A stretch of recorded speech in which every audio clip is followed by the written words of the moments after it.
Race fans, the 100% Cup Series welcomes you to Kansas Speedway for race number 2 of the 100% Cup Series. I'm Andre Graham Bush, joined alongside Carlos Costa. And of course, Michael David is doing some co-commentating tonight, filling in a little bit of late notice. I want to thank you, Michael, for hopping into the booth here and giving us a little bit of a helping hand. And I tell you what, Michael, Kansas is a fun race course. We got a mile and a half here, variable banking in the corners, a lot of high line action, a little bit of low line sliders you're going to see being thrown. We got some race info thrown up on the screen right there, 74 degrees as of now, but that is likely to change. Partially cloudy, 6-mile-an-hour wind gust, and 25% precipitation. So, Michael, do you have any experience with Kansas? Kansas, I do not have very much experience at all, so I'm excited to be here. I do know that there is 17 to 20 degree banking change throughout the corners. The tri-oval itself has a little bit of an 11 degree banking down the front stretch. And slightly smaller on the backstretch, but unfortunately, no, I don't have any experience. I do tend to like to drive the track before I, cast, but unfortunately, I wasn't able to do that today. So this is all gonna be new to me. I did bring my money though, because I know there's a casino here, so I'm excited to check out the casino after the race.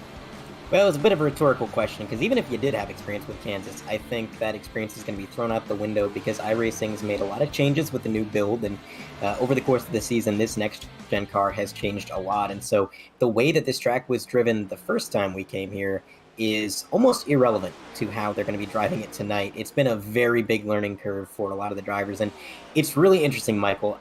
When I look at Kansas, I don't think of it as being one of the more difficult tracks on the circuit. And yet, I've talked to a lot of drivers this week that really were kind of dreading coming here because they're having a tough time tuning this car in, getting the setup where they want it. And I think the main source I think anybody worth their weight can kind of make a setup that'll be fast in the short run. But to make a setup that'll last you over the course of an entire fuel run, should this race stay green, that's where the difficulty comes from. And it's not a track that offers very many opportunities to save your tires either, because when you go into the corner, if you let off too soon, if you really take it easy, you're just going to be easy prey for the cars behind you. So you kind of got to be pushing the car the whole time. And it's just a bit of a catch-20 here at Kansas. And we've seen a little bit of that in practice so far. Yeah, that's going to be extremely impressive to figure out what the best lines are going to be and what the best ways to save your tires. As you said, if you let off the gas too much to save that front right, you're going to be eaten up. It's going to be really, really interesting to see which lines are going to be faster, and as the race goes on, as the tire deg grows, to see which lines come in further down the race. Sometimes, that top line might be a little faster at the beginning, but the bottom line will groove in a little bit. So it's going to be really interesting to see how these long runs go. And it is really interesting how it goes here, because a lot of tracks, the car either gets looser on the long run or it gets tighter. But here at Kansas, what you're going to see is after about 20 laps, the car is going to get really tight. You're going to struggle to get through the corner. The rotation's just not there. Tires aren't offering up the grip that you want them to offer. But then after about 35 laps, the car gets loose again. So you're going from a well-handling car to a tight car back to a loose car.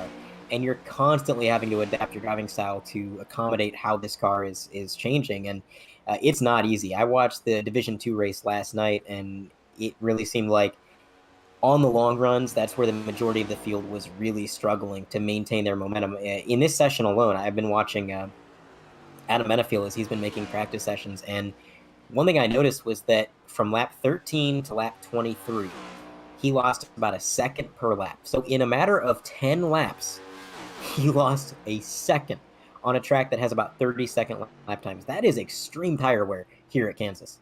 Yeah, that's an insane amount of degradation. Just to go from 10 laps, and like you said, this is only about a 30-second lap time here. So to lose a full second, that means you're losing half a second per corner, or per turns 1, 2, 3, and 4. That's just a lot, and that's a lot to deal with on the fly. As you were saying, with the difference in the degradation and the difference in the way the car is going to handle in different stints of that race, it's going to take a lot of ability, a lot of attention to detail to really keep yourself out of the wall and keep yourself out of trouble. I'm glad you mentioned keeping yourself out of the wall, because that is going to be the main struggle for tonight. Kansas is a highline track, especially once the car gets into its tight phase of the tire wear. A lot of these guys are going to migrate to that third lane. They're going to be right up against that safer barrier. But when you do that, you are walking a fine line. If you enter the corner just a little bit too quick, if you don't turn at just the right angle, you're going to find yourself in that outside wall. And of course, I think we, as iRacing subscribers, all have a little bit of experience with what we call the sticky wall, where you get into the wall and it seems like there's nothing you can do to dislodge your car until you get out of the corner. It just wants to stay up there as if there was some sort of epoxy on that safety barrier. And it's not a fun experience. Yeah, I've definitely been down that road a time or two myself, and it just gets a little frustrating. You try to you think you can just get off the wall, and it just wants to stay there, kind of like you have a magnet on the outside of your car and the outside of the wall, just dragging you along the side. And then all of a sudden, you got you got sorry, you got your wheel out of balance, you got damage. Now you're not as fast in the straight. But let's go ahead and take a look at our starting grid here.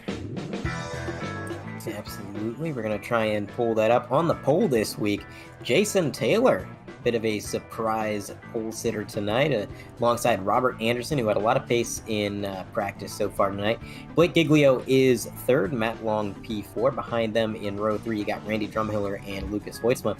Alex Murray and Zach Roethlisberger, if I pronounced that incorrectly, I do apologize, in P8. 9 and 10 are going to go to Matt White and Nolan Hodgson, respectively, and I'll pass it off to you for 11 through 20 there, Michael. We got Rob Tracy sitting in 11th place with a lead performance in this. Matt DiCiani from Illinois, 12th. Sean O'Brien Jr. in 13th. 14th, we have Jonathan Delaney, JD. Kaner Marty comes in 15th. Jason D. Baker in 16th. Devin Medeiros in 17th. Alex Vander Zant in 18th there, kind of cuts off his last name. We have Mark Paget in 19th, and then 20th place is Brandon Pierce. And just to quickly round out the rest of our field, we got Ralph Hutchison and Patrick Muchet, followed by Derek Heitman and Chad Sanner. 25 and 26 are going to go to Cameron Stone and Lance Ripka. Wayne Grassi and Damar Hickenbottom behind them. 29 and 30 going to Adam Benefield and Raymond Root. And just outside the top 30 to finish out our field, we got Bryson Alexander, Dalton Mobley, Alex Brinson, Dustin Hall, Kevin Steele, and Ryan Samuelson taking a provisional in the back of the field. So that means he did not qualify, but he's here for the race. And 36 cars to start out this race as the pace car pulls off pit road. Got that starting order done just in time. And we are rolling to the green flag. Of course, the initial start is going to be on green. And a pretty even start is going to keep the number 12 alongside second place Blake Giglio right there. Number 12, Jason Taylor in the lead, but not by much. Looks like Blake's going to get a good run through the center of the corner, maybe even put the bumper to him. We're getting pretty spicy out here early, Michael. Yeah, that's a great run by Giglio, coming down the inside into turn 3 and 4. And it looks like he's going to have the move done by the time he gets to the front straightaway. So we've already had a lead change. Jason Taylor is on the back here of Blake Giglio. And as they come through the trial, it looks like Jason's going to try to take the high line here. He may actually be able to complete this pass. As we know, the high line has some speed at Kansas. We'll wait and see. But Blake so far really fast down on that white line. And I think we're going to see a lot of passes for the lead tonight, Michael. This track is almost a bit of a pack racing track. It never used to be. But with the way that this next-gen car races so far, I've noticed that the draft is very important. The slipstream keeps these guys bumper to bumper. And it seems like building a gap to the car behind you is very difficult to do. So it's going to be a lot of overtaking. Yeah, the draft is very strong with these next-gen cars in iRacing. And I've noticed that it does affect the shorter. I know this is a regular, just normal speedway, 1.5 miles. But the draft is still just as strong here as it would be at a Daytona or a Talladega. It's going to be very hard to break. It's going to be very hard to get out in front. And, you know, if you can stay out front, then kudos to you because you are doing some great blocking. And blocking is going to be key here. Although, I will say, if you're going to make the move, as much passing as we're going to see, you've got to be dedicated to the pass because a lot of what you're going to have to do is going to come down to throwing some slide jobs, diving it down low, and then sliding up in front of the opponent. And if you hesitate with that kind of move, well, that's bad for everybody. You have to make sure that you're 100% confident in that move. And it's going to be difficult, and I think track position is going to be really important here. But at the same time, you know, slide jobs and very aggressive driving, well, that's risky. If you do that, sometimes you might just wind up ending your own night early or ending somebody else's night early. But this is a playoff race, and you never want to have a bad run in the playoffs. You want to make sure that you can accumulate as many points as possible, be as far ahead during the stage finishes as possible. And so that's got to be adding a little bit of patience or caution to the way these guys are driving, you would think. But then again, they're kind of proving us wrong because we are seeing a lot of side by side action down about mid pack there. Yeah, it's already been very exciting. You're seeing a lot of drivers moving up through the field. I haven't really seen it, but it's been very close to 3 wide multiple times. Yeah, it's you kind of hit on it earlier. You really have to be consistent, but what you really need to do is be confident in what you're doing. You need to be confident in making that move. If you're going to go ahead and get it done, you need to be sure that you're going to stick it. You can't back out of the last second because you might end up ruining your race or somebody else's race. And it's just going to be one of those nights where you just gotta kind of just follow along, and when the opportunity arises, just be confident and make your move when you can. Now, on the screen, we've been following along with our pole sitter, Jason Taylor. He's been battling with the number 48 as well as a few other cars back there. But in the corner of your screen, when it pans out, you might have noticed we've had a change for the lead. Blake Giglio has actually succeeded the lead to Matt Long in the number 97. He got ahead just a little bit. And both these guys being playoff drivers, of course, they want to get these stage wins and, of course, race wins when the time comes. So they're really not leaving a lot on the table. They're kind of showing their cards early tonight, I would say. And one interesting thing that these guys have to consider is that no matter what they do in this first stage, as well as the second stage, they're going to have to pit. There's no way they're going to make 80 laps under green. This car is just not going to be able to do that. So while conservation is going to be key, I think a lot of these guys, if my watching of D2 really told me anything, they're going to split it in half. A lot of these guys are going to come down lap 40 in stage 1, then they're going to go clear to lap 80. So 40 laps on a set of tires, it's difficult, but it's possible. And it does afford you the ability to kind of push those tires if you need to, because you know that you can split this stage in half. You don't have to go 60 laps if you would when there's no stages. So you're going to see some aggression when they need it, but again, they can kind of conserve if they need to as well. There's a lot of choices for the drivers here.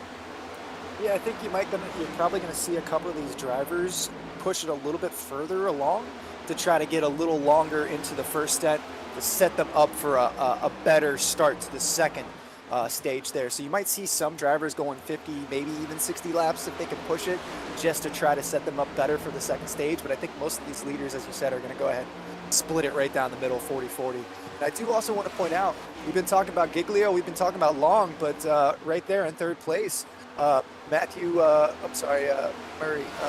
Alex Murray started in 7th place there. And Matt White is moving up into 3rd. So I just wanted to give a shout out to Murray right there, moving up from 7th to 2nd and 3rd. And I'll tell you what, I'm glad you mentioned Alex Murray. He's in an interesting situation. So Alex has not made a whole lot of friends on the track, to put it kind of bluntly. He has a very aggressive driving style, as we saw right there, where he's made some contact with some guys. He's kind of put some guys in very uncomfortable situations. And as a result, there's a lot of drivers in the field that kind of see him as a bit of a kidney stone. He's very difficult to pass. But this is the playoffs. This is where every point counts, and especially at a track like Kansas, where, as we mentioned, track position is going to be very important later on. This aggressive driving style is going to be rewarded heavily. So this could fall right into the lap of Alex Murray. I made a few laps around Kansas in the next-gen car, and one thing I found really interestingly, Michael, is that this car gets tighter when you lift. If you stay on the throttle, you get better rotation. So if you're somebody who's trying to take it easy, that car might actually handle a little bit worse than if you're somebody driving on the ragged edge, pushing that car to its absolute limit, which is the exact opposite of what we see at most tracks. So for a driver like Murray, this is going to be a good track. Yeah, that's definitely going to open it up for somebody that's very aggressive.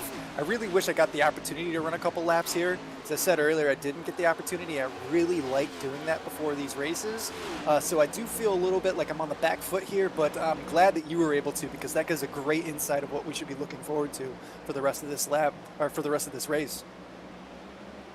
And of course, the driving style too. I mentioned if you lift, then you're going to be a little bit tighter. That's just kind of the way this car works. But Ooh, big moment there with the '07 of Lucas Hoytsma just On nose barely cone.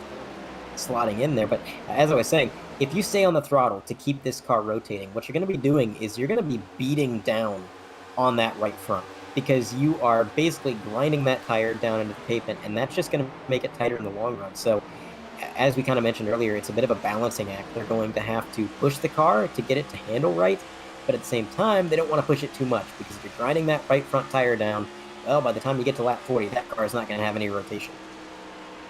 We're taking a look here at the inside right tire, or the outside right tire of the car here. Obviously, you won't be able to see it as clearly, but yeah, you will definitely see the most degradation on that front right tire, and that's what's going to tighten the car up on those long runs, as you said.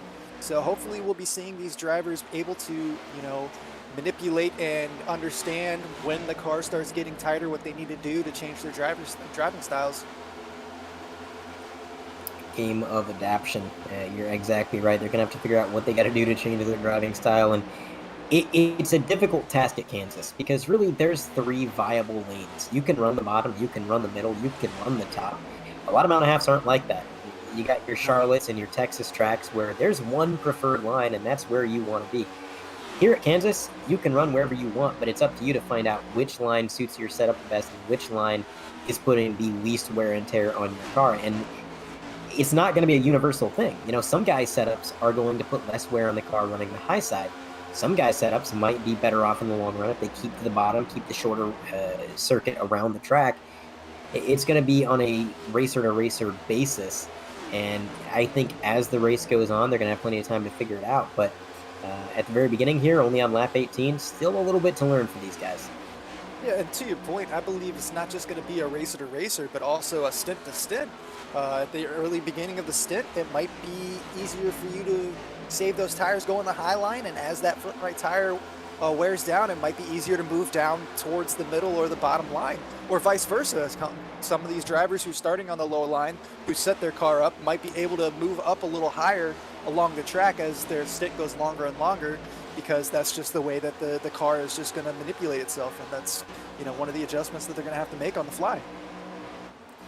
And as if these guys didn't have enough variables to pay attention to as the race goes on, the track right now is 106 degrees. And as we saw right at the top of the broadcast, there was partially overcast skies, which means some laps the track's going to be bathed in sun, and some laps you're going to get a lot of shade, which is cooling the track surface down. So given the fact that we're about 106 right now, we may see the track go up as high as 110 or 111. Or if we get a few laps where the track kind of cools down, we got a lot of shade, we may go down into the high 90s. And I'm sure you know as well as I do, on iRacing, just a few degrees of track temp can make a huge difference in handling.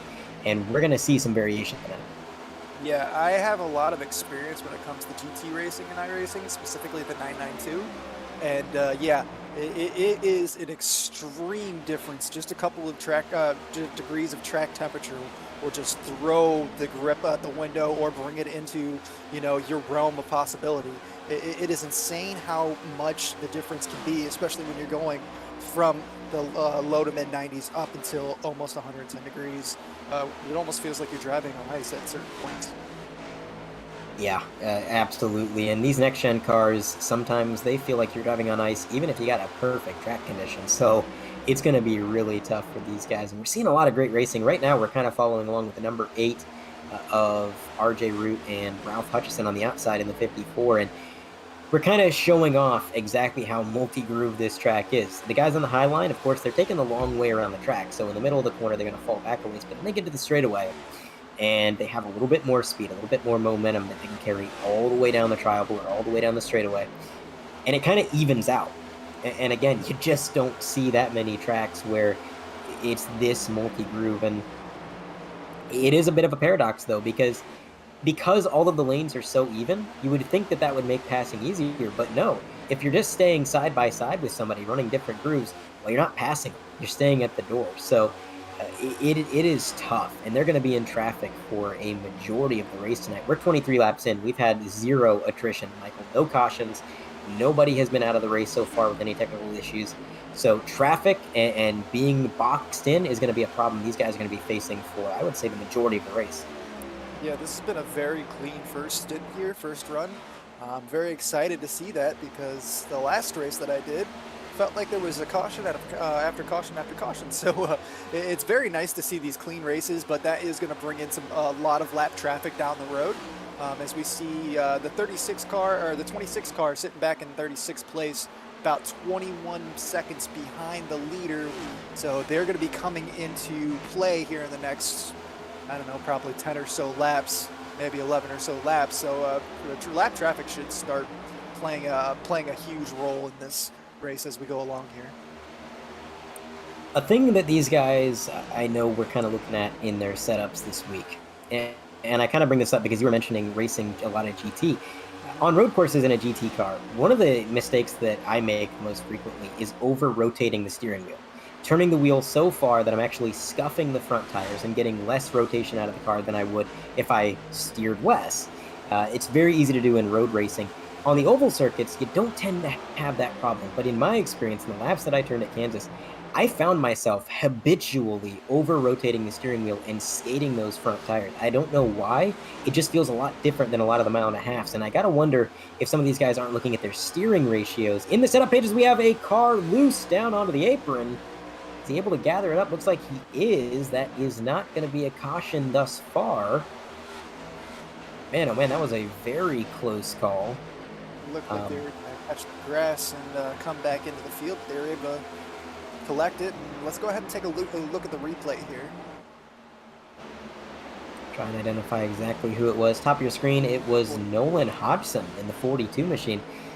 Just a little bit loose out of the corner there. Maybe too much throttle, maybe too much input on that steering wheel, but a good save nonetheless. I mean, when you get down in that grass, it may as well be driving on ice. And he was able to keep it straight, and then a very safe re-entry onto the apron. He didn't dart right back to the racing surface, so very respectable recovery, and we're going to stay green here on lap 27. Yeah, that was very interesting. Coming out of turn 4, he was pretty high, and then just all of a sudden, that nose just drove on him. So I would be kind of interested to see what exactly happened there. Well, and you know, that may be a trend tonight because in my experience, 1 and 2 tend to be the tight corners, and 3 and 4 is the loose corners. It is very different at each end of the track, and 3 and 4, there is a lot of seams where they have kind of filled in the cracks in the pavement, and believe it or not, here on iRacing, those seams do have differing grip levels, and if you put 2 tires on those seams in the corner or on corner exit, you're going to find yourself going for a ride really quick. And I think that I suspect that may have been part of Nolan's issue.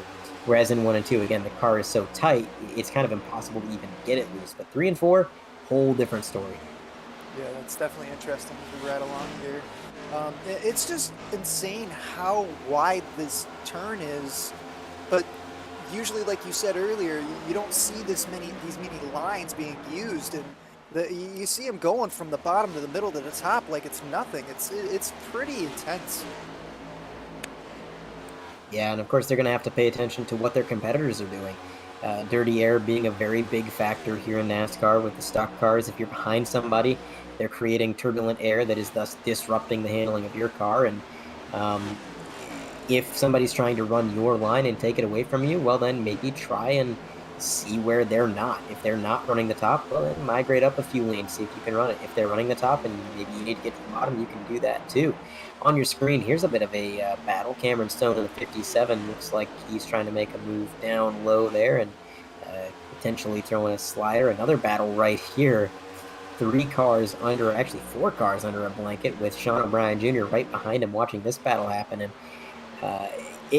we have caution on the speedway. First caution of the night, lap 31. We're going to have to try and identify exactly what happened. Matt White got loose. We'll go ahead and take a look at the replay when we get an opportunity as we see the 48 sideways there. Doesn't look like too much damage though. On the through-wide TV replay, same thing we saw with Nolan, just a little bit loose on corner exit. Unlike Nolan, though, he didn't spin down low. He spun back up and then just gave a little love tap to that outside safety barrier. Everybody else able to get around him. Now, this is interesting, Michael, because this caution comes just before I think most drivers were planning a pit. It's coming on lap 32. I believe if they stretch it, they can make it to the end of the stage from here. But it's going to be a little bit sketchy on fuel. So the question is, do some of these guys come down pit road, bank on it staying green, or maybe they stay out? Yeah, I think it depends on your strategy. If you were already going to go ahead and split it, then you might as well come down a little early. But if you're trying to push it, then this is just going to save your tires for a little while. If you were planning on going a little further, then you might as well just stay out. Everybody's coming in. And that's a good point. Being able to use these cautions to save your tires if you're somebody who's kind of on a more of a long run strategy. Looks like a lot of drivers coming down pit road, but according to the announcements here in the league, the tire limit for this race is 9. So that means 1 on the car and 8 sets behind the wall, which sounds like a lot. But at a track that eats tires like Kansas, those 8 sets are going to be gone in a blink if you're not too picky about when you pit. So if you're somebody on a long run strategy, well, then these cautions can be a bit of a saving grace. You made a great point there, Michael. Yeah, and we'll see who can win the race off of pit lane here coming in. We saw that I think the only person that stayed out was Matt White, the one that spun around there. So we'll see. Oh, he's behind the pace car. So okay, so he's going to be a lap down. But yeah, as we see everybody coming off of pit lane here, looks like Murray is going to be in first place. So Alex Murray starting in 7th, up into 1st now. Giglio in 2nd. Long is going to be in 3rd. We'll see if any of that changes here momentarily, but it looks like our top 3 isn't going to change very much. Yeah, it looks like it is going to be a bit of a stagnant running order thus far. One of the drivers I want to point out, I talked about how Murray has a very aggressive driving style and how that tends to be rewarded here at Kansas. Another driver with a very aggressive driving style is Ralph Hutchison. And it hasn't paid off a whole lot thus far. He's going to be restarting in, I believe, either P17 or P16.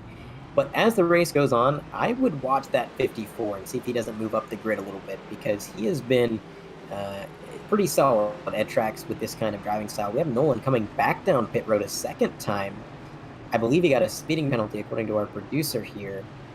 Oh no, Ralph got the speeding penalty. The 42 is just coming down pit road on his own accord, but a speeding penalty under yellow, Michael. You don't see that very often. Oh, that's a huge shot in the foot right there. He's really got to be kicking himself, because if you're coming in under, if we come in under caution, you know, the entire field's already moving so like at the right speed, at the right pace. So it's kind of frustrating. That's all on the driver. There's nothing else you can really say about that. As we see what's going on with the 76 car here. Well, it looks like maybe he's just giving a shout out to the fans in the outfield grandstands with that roof number, facing the wrong direction in that number 76 elite, as we have the upside down question mark appropriately there. But yeah, you know, we've seen a few of these schemes over the years, Michael, where the roof number is going the wrong way. And I'll be honest, I've done it myself. When I was painting a car, I had a bit of a brain fart and I had to think about it. I'm like, wait a minute, which way does the roof number go? And then my thought process was, well, the fans sit outside the track, so I'm going to angle the number towards them. And it made Makes perfect sense. sense until I got to the banking. And then the number was upside down for everybody. Yeah, I had a bit of an issue. I've been trying to learn how to, you know, use GIMP to make some liveries for my cars, and I'm not I'm creatively motivated and mentally, but for whatever reason I just can't really seem to get it to work right. I always have I like to put American flags on the wingtips and they're always facing the wrong way, and I just kind of get frustrated, and at this point I'm reaching out to somebody to make my design for me. Yeah, there's a lot of little intricacies that go into painting these cars that, you know, you don't really even think about. When you're watching these races and you see these paint schemes, you're like, oh yeah, you know, nice car. And then you start painting one for yourself, and you realize all the little details that need a lot Whole of care and volume, focus. whole different bar. It gives you a lot of respect for those guys that go out and actually create these paint schemes. It's impressive.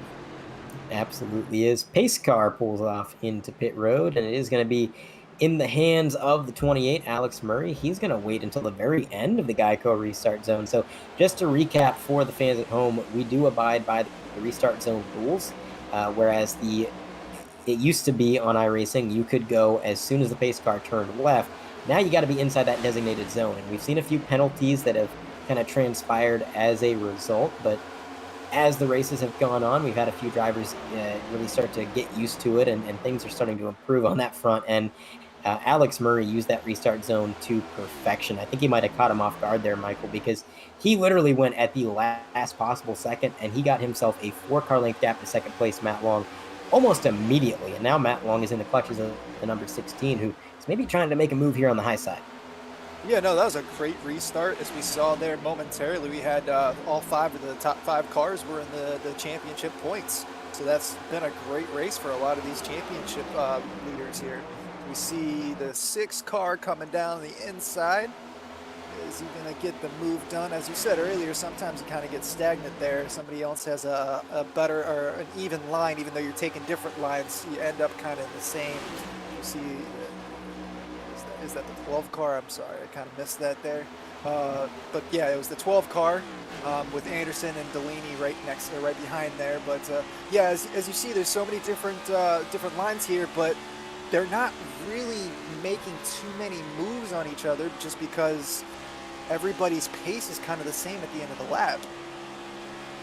Absolutely. And you know what, Michael? I got to give you props here. Just for the fans at home, I got to point out, Michael is commentating this race off of a Discord stream from our producer, which I'm currently kind of tuned into as well. And it's running at about 3 frames per second. Now, I'm in the iRacing session, so I can kind of rely on that and get good feed.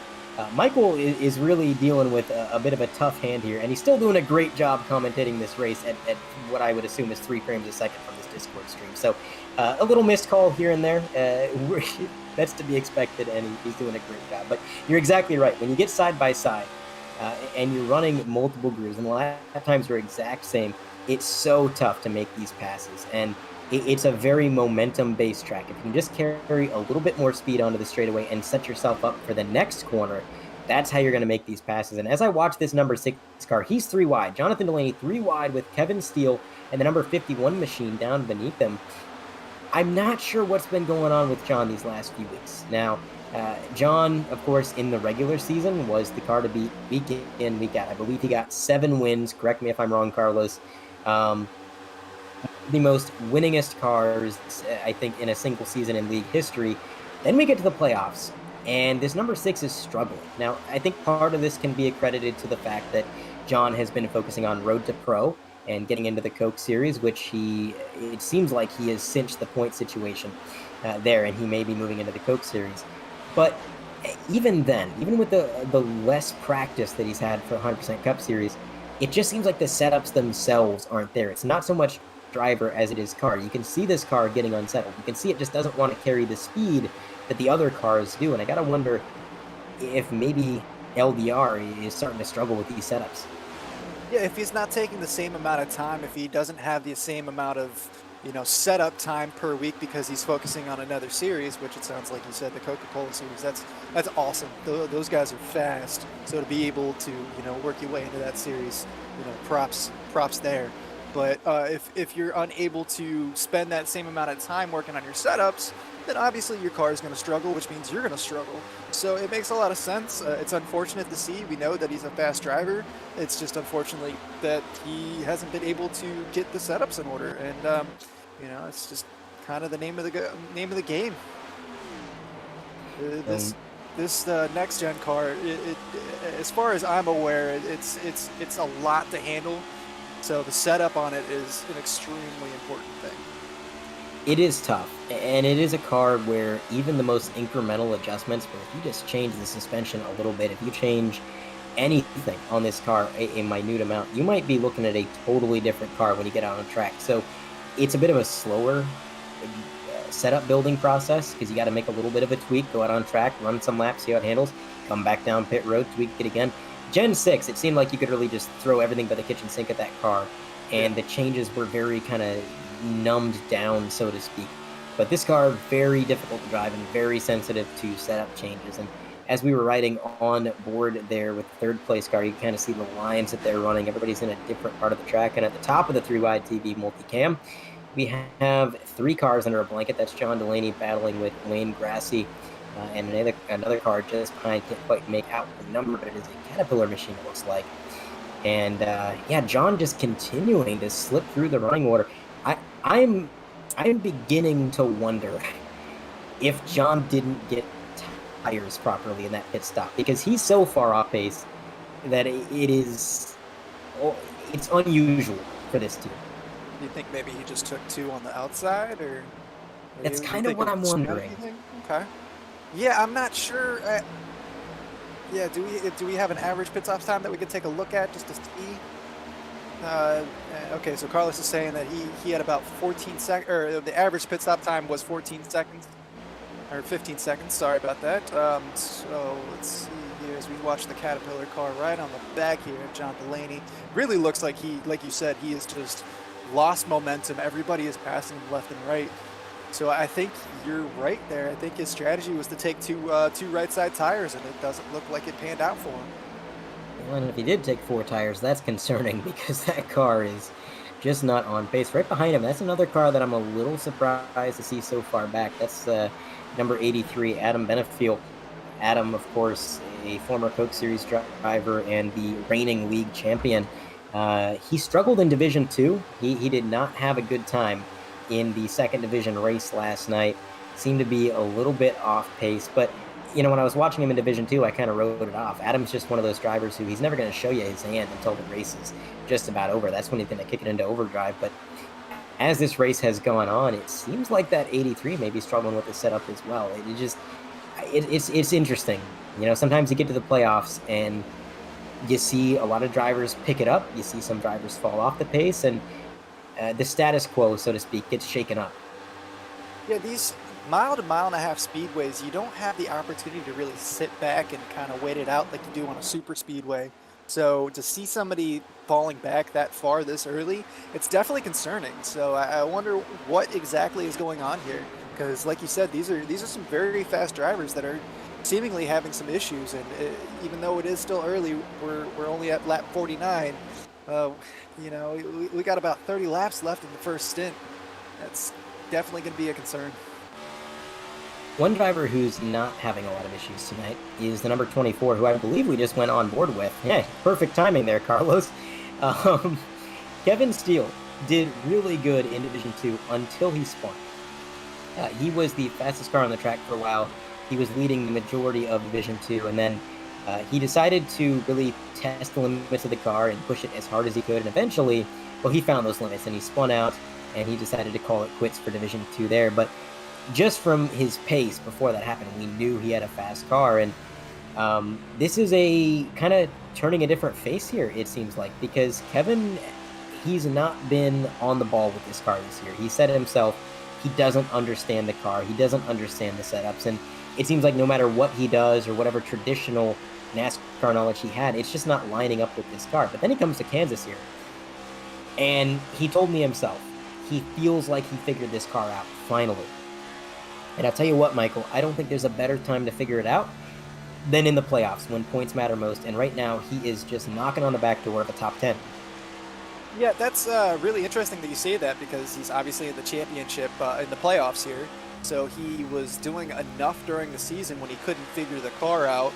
That was very close there. He got his nose chopped a little bit by the 96.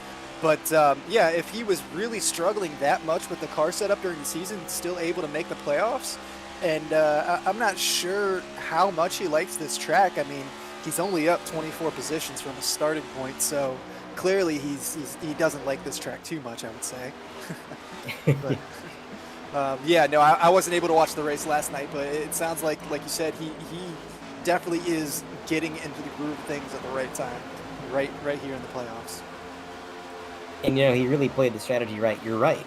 For somebody to struggle with the car that much, but to still make the playoffs, you've got to be really consistent. And that's kind of why we have the nickname for him, Kevin Consistency Steele. He's kind of the Iron Man of the league. He's one of the few drivers that shows up to every single race. He doesn't miss the Saturday night race.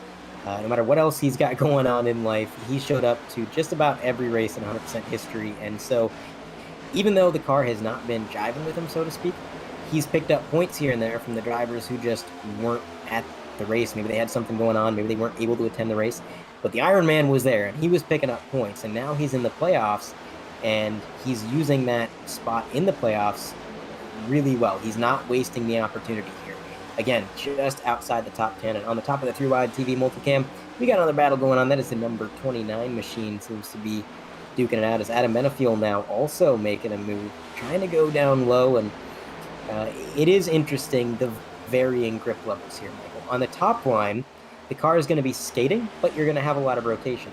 On the bottom, the car is going to have more grip, but it'll have less rotation. So when you see Adam go down to the bottom on that white line, he's trying to get it as low as possible to dip those tires where there is the most grip that he can get to try and counteract how tight that car is going to be. And it seemed to work out pretty well for him. He was able to make that pass. Now he's reeling in Cameron Stone, another former league champion, as he is just closing in on the bottom here. He's making that low line work, which is interesting, Michael, because a lot of these guys are up top. Yeah, no, that low line definitely seems to be the one that people are using less and less. You see more and more drivers as we get further into the stint staying on the high line. But if you can hold that low line, you can get a decent jump off of the turns coming out of 2 and 4. It looks like, as we follow along here on the top of your screen, you get a nice exit out of turn 4 there, going down the tri-oval into turn 1, turn 2. He's able to really pick that draft up, and he's able to push himself a little further along the lap there. Now, Bryson Higginbaugh in chat, who normally races in this league, he's absent tonight, but he is in the chat kind of watching along with us. He reminded me that Kevin Steele really is the Iron Man. This is actually the 100th start out of 100 races for Kevin Steele. 100 consecutive attended races. And I almost forgot, the reason that Kevin is even running this silver car is actually a throwback to Terry Labonte when he won one of the final North Wilkesboro races for the NASCAR Cup Series. Terry, of course, was the NASCAR Ironman, the guy who had the longest race attendance streak there, and he ran a very similar silver scheme in reference to the Ironman status. So that's what Kevin's doing, and it's a very interesting paint scheme. Normally, Kevin goes for some pretty bright and eye-catching schemes, but I gotta say, I like the subtle scheme here. It almost reminds me of, I know you're saying it was a Terry Labonte, but it almost has a Jeff Gordon feel to it in certain ways. I know maybe I'm just saying that just because of the 24, but like you said, yeah, I'm pretty sure, yeah, Jeff Gordon did run a silver car, and actually his, I don't know if you know this, but Jeff Gordon is going to be running the Porsche 911 at Indianapolis. That already happened? Oh, well, yeah, whatever. I'm not a big Jeff Gordon fan, but you know who, it's funny that you say that. One of my cousins was a huge Terry Labonte fan, and his mom is a huge Bobby Labonte fan. And so it's kind of funny. I haven't heard too much from the Labontes recently, so it's nice little throwback for me. Yeah, Bobby Labonte ran the SRX series this year. He did pretty well. I think he might have been in the top 5 in points there, but I got to see him race out at Sharon, and he put on a pretty good show. So good to see those old guys still hopping into cars and doing what they love, racing them cars. And right now we're on board with Jason Taylor, our pole sitter. Has not led a lap so far tonight, and man, that's got to be frustrating. Here on lap 61, got the pole, hasn't led a lap. But if anything, I think Jason's got to make sure to keep his head high and not get too discouraged here, because to get the pole, you got to have a fast car. Even if it's not showing right now, he got the pole. He's got the setup underneath him. Just needs to maybe figure out this track, adjust to the track conditions. I know sometimes the track is a little bit different in the race versus the qualifying condition, just in terms of track temperature and the session time itself. So once he gets used to it, I think he's going to have a good shot here. But one of the drivers, Michael, that's not in the playoffs, all he's doing is he's trophy hunting. We can't win the championship, but by goodness, he can walk away with a trophy tonight. Yeah, no, definitely. And he did have a little bit of a rough start there. He got eaten alive by Giglio right off the jump. And so did nothing but kind of fell back here. Started first, like you said. Now he's back in the 7th. But he's being, consistent, hanging in there. His last lap was a 33 flat. The lap before that was a 33.1. He's just kind of sitting here, staying in Anderson's draft zone here. He's not really giving up. He's just kind of being consistent and just hanging on there. And he's definitely going to have an opportunity here as we come towards the end of stage 1 into the beginning of stage 2. Another driver not in the playoffs, just behind the number 12 of Steel, Ryan Samuelson. I want to point him out. He has been absent for a lot of races this year. I know Ryan Samuelson has been really, really busy this year, and unfortunately, he's not been able to race as much as he wanted to. But here he is, first race. I mean, I can't recall seeing him in months, and yet here he is. He comes back, and he comes back swinging inside the top 15. They're in 13th, and at the beginning of this season, and even towards the end of the last season, I said that Samuelson was maybe one of the most improved drivers in the league. He went from being somebody who was kind of routinely a bit of a back marker, no offense intended, to somebody who genuinely was in contention for top 10s, top 5s, and occasionally even contending for race wins. He's just, I don't know where he found the speed, but it's one of those rare cases where he's not had a whole lot of practice, but yet here he is with really good pace. Shout out to Samuelson. Yeah, no, just definitely a great pace here up into 14th. Taking a look here to see where he started. Let's see, Samuelson started way back at the end. He was in 36th place, so he's moving up quite a bit through the field there. Yeah, that was a great race for him. Yeah, of course, he took a provisional, was unable to qualify, yeah. and I apologize there. No, I kind of forgot too. Got a caution coming out. Until you said that, I kind of forgot he took the provisional, but that is Lucas Hoytsma sliding through the infield here. He's going to get back on track, but I tell you what, Michael, I think there's more to this story than what we just saw. We'll have to take the replay, but I see some damage on that 07, so I don't think this was a single car incident. As we let the replay here, he's got Anderson down low. And coming down the straightaway, Anderson just comes up into him. He kind of turned up into him, but I think that might have also been a bit of netcode. I'm not sure there was actual contact made there. Maybe try to get a bit of a different angle to get. Okay, here we go from the blimp cam. This will be good. Anderson, no, that was a netcode. He just kind of turned right. Anderson turned right, and it looks like Hoytsma kind of turned in a tiny bit. I would call that more of a racing incident, but if it was on anybody, it would have been probably on Anderson, in my opinion. Yeah, I mean, Anderson had 15 acres down beneath him to race. Yeah. He didn't really need to be pinning him quite that high, but we are getting to the end of the stage, and I think tensions are starting to run high. But as our producer pointed out, we got Delaney and Jason Taylor staying out, so that'll be interesting. As much as tires are very important here, I'm curious to see what these guys do if they do continue to stay out. Maybe they'll pit next time by, but it looks like 11 drivers, according to Carlos. 7. Yeah, this is all going to be about strategy. Certain drivers are going to try to stay out just to keep themselves in a better position to win this first stage. Certain drivers are going to go ahead and pit and try to set themselves up for a solid end of the first stage and a better start to the second stage. So this is all about strategy here. And I think the reason we saw so many drivers stay out on the track is that tire limit. Again, they have 1 set on the car, 8 sets behind the pit road wall. If you pit right now and you pit on the first caution, well, you've just used 2 out of those 8 additional sets. We're only on lap 68 out of 267. So we've got just under 200 laps to go. You don't want to be going through tires too quick. So while I think some of these drivers may be suffering in the short term, Jason Taylor, John Delaney, Roethlisberger, Grassy, Drumhiller, Hodgson, they're going to be struggling, right? But I don't think by the time we go green, it's going to be 10 to go on the stage. 10 laps is not enough to go a lap down, and they know that they can pit at the stage end. So this may hurt them now, but as far as a long-term, big-picture strategy, I like the call. Yeah, I honestly agree with you. I like the call too. I think it's very important to go ahead and continue with that. I'm sorry, I'm trying to switch it up. It turns out that I can use the YouTube feed and it's not 3 frames per second here, so that's going to be a little smoother for me now. Hey, there we go. Yeah, so we see here Taylor, our pole sitter, sitting up front here with the Whataburger car. I like that.